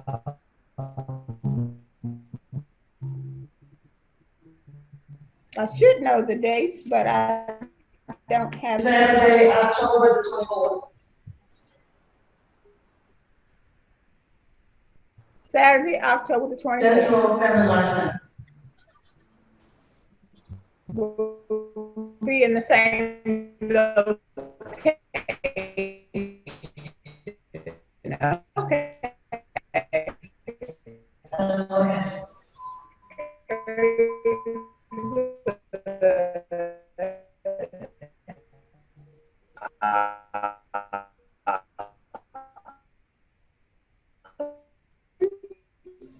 For helping us with contact.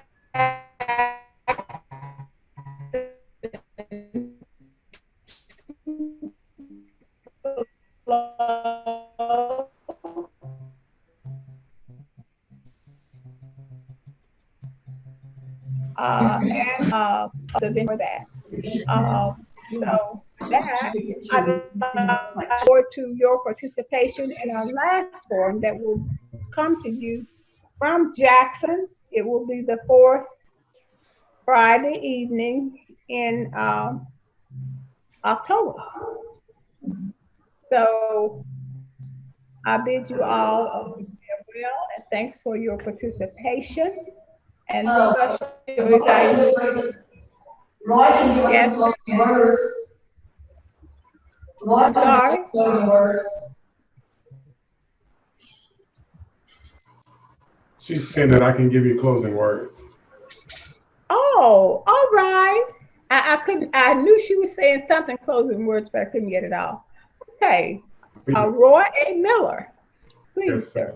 I just want to thank you all for the program, all the hard work that went into it. I got a new awareness now of midwives. I really enjoyed the program.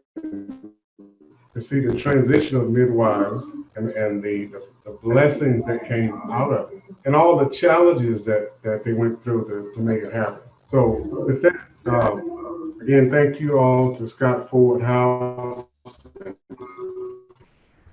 the ED and everybody. But I want to say tonight that the continued prayers for Dr. Bush. We're praying for 100% healing.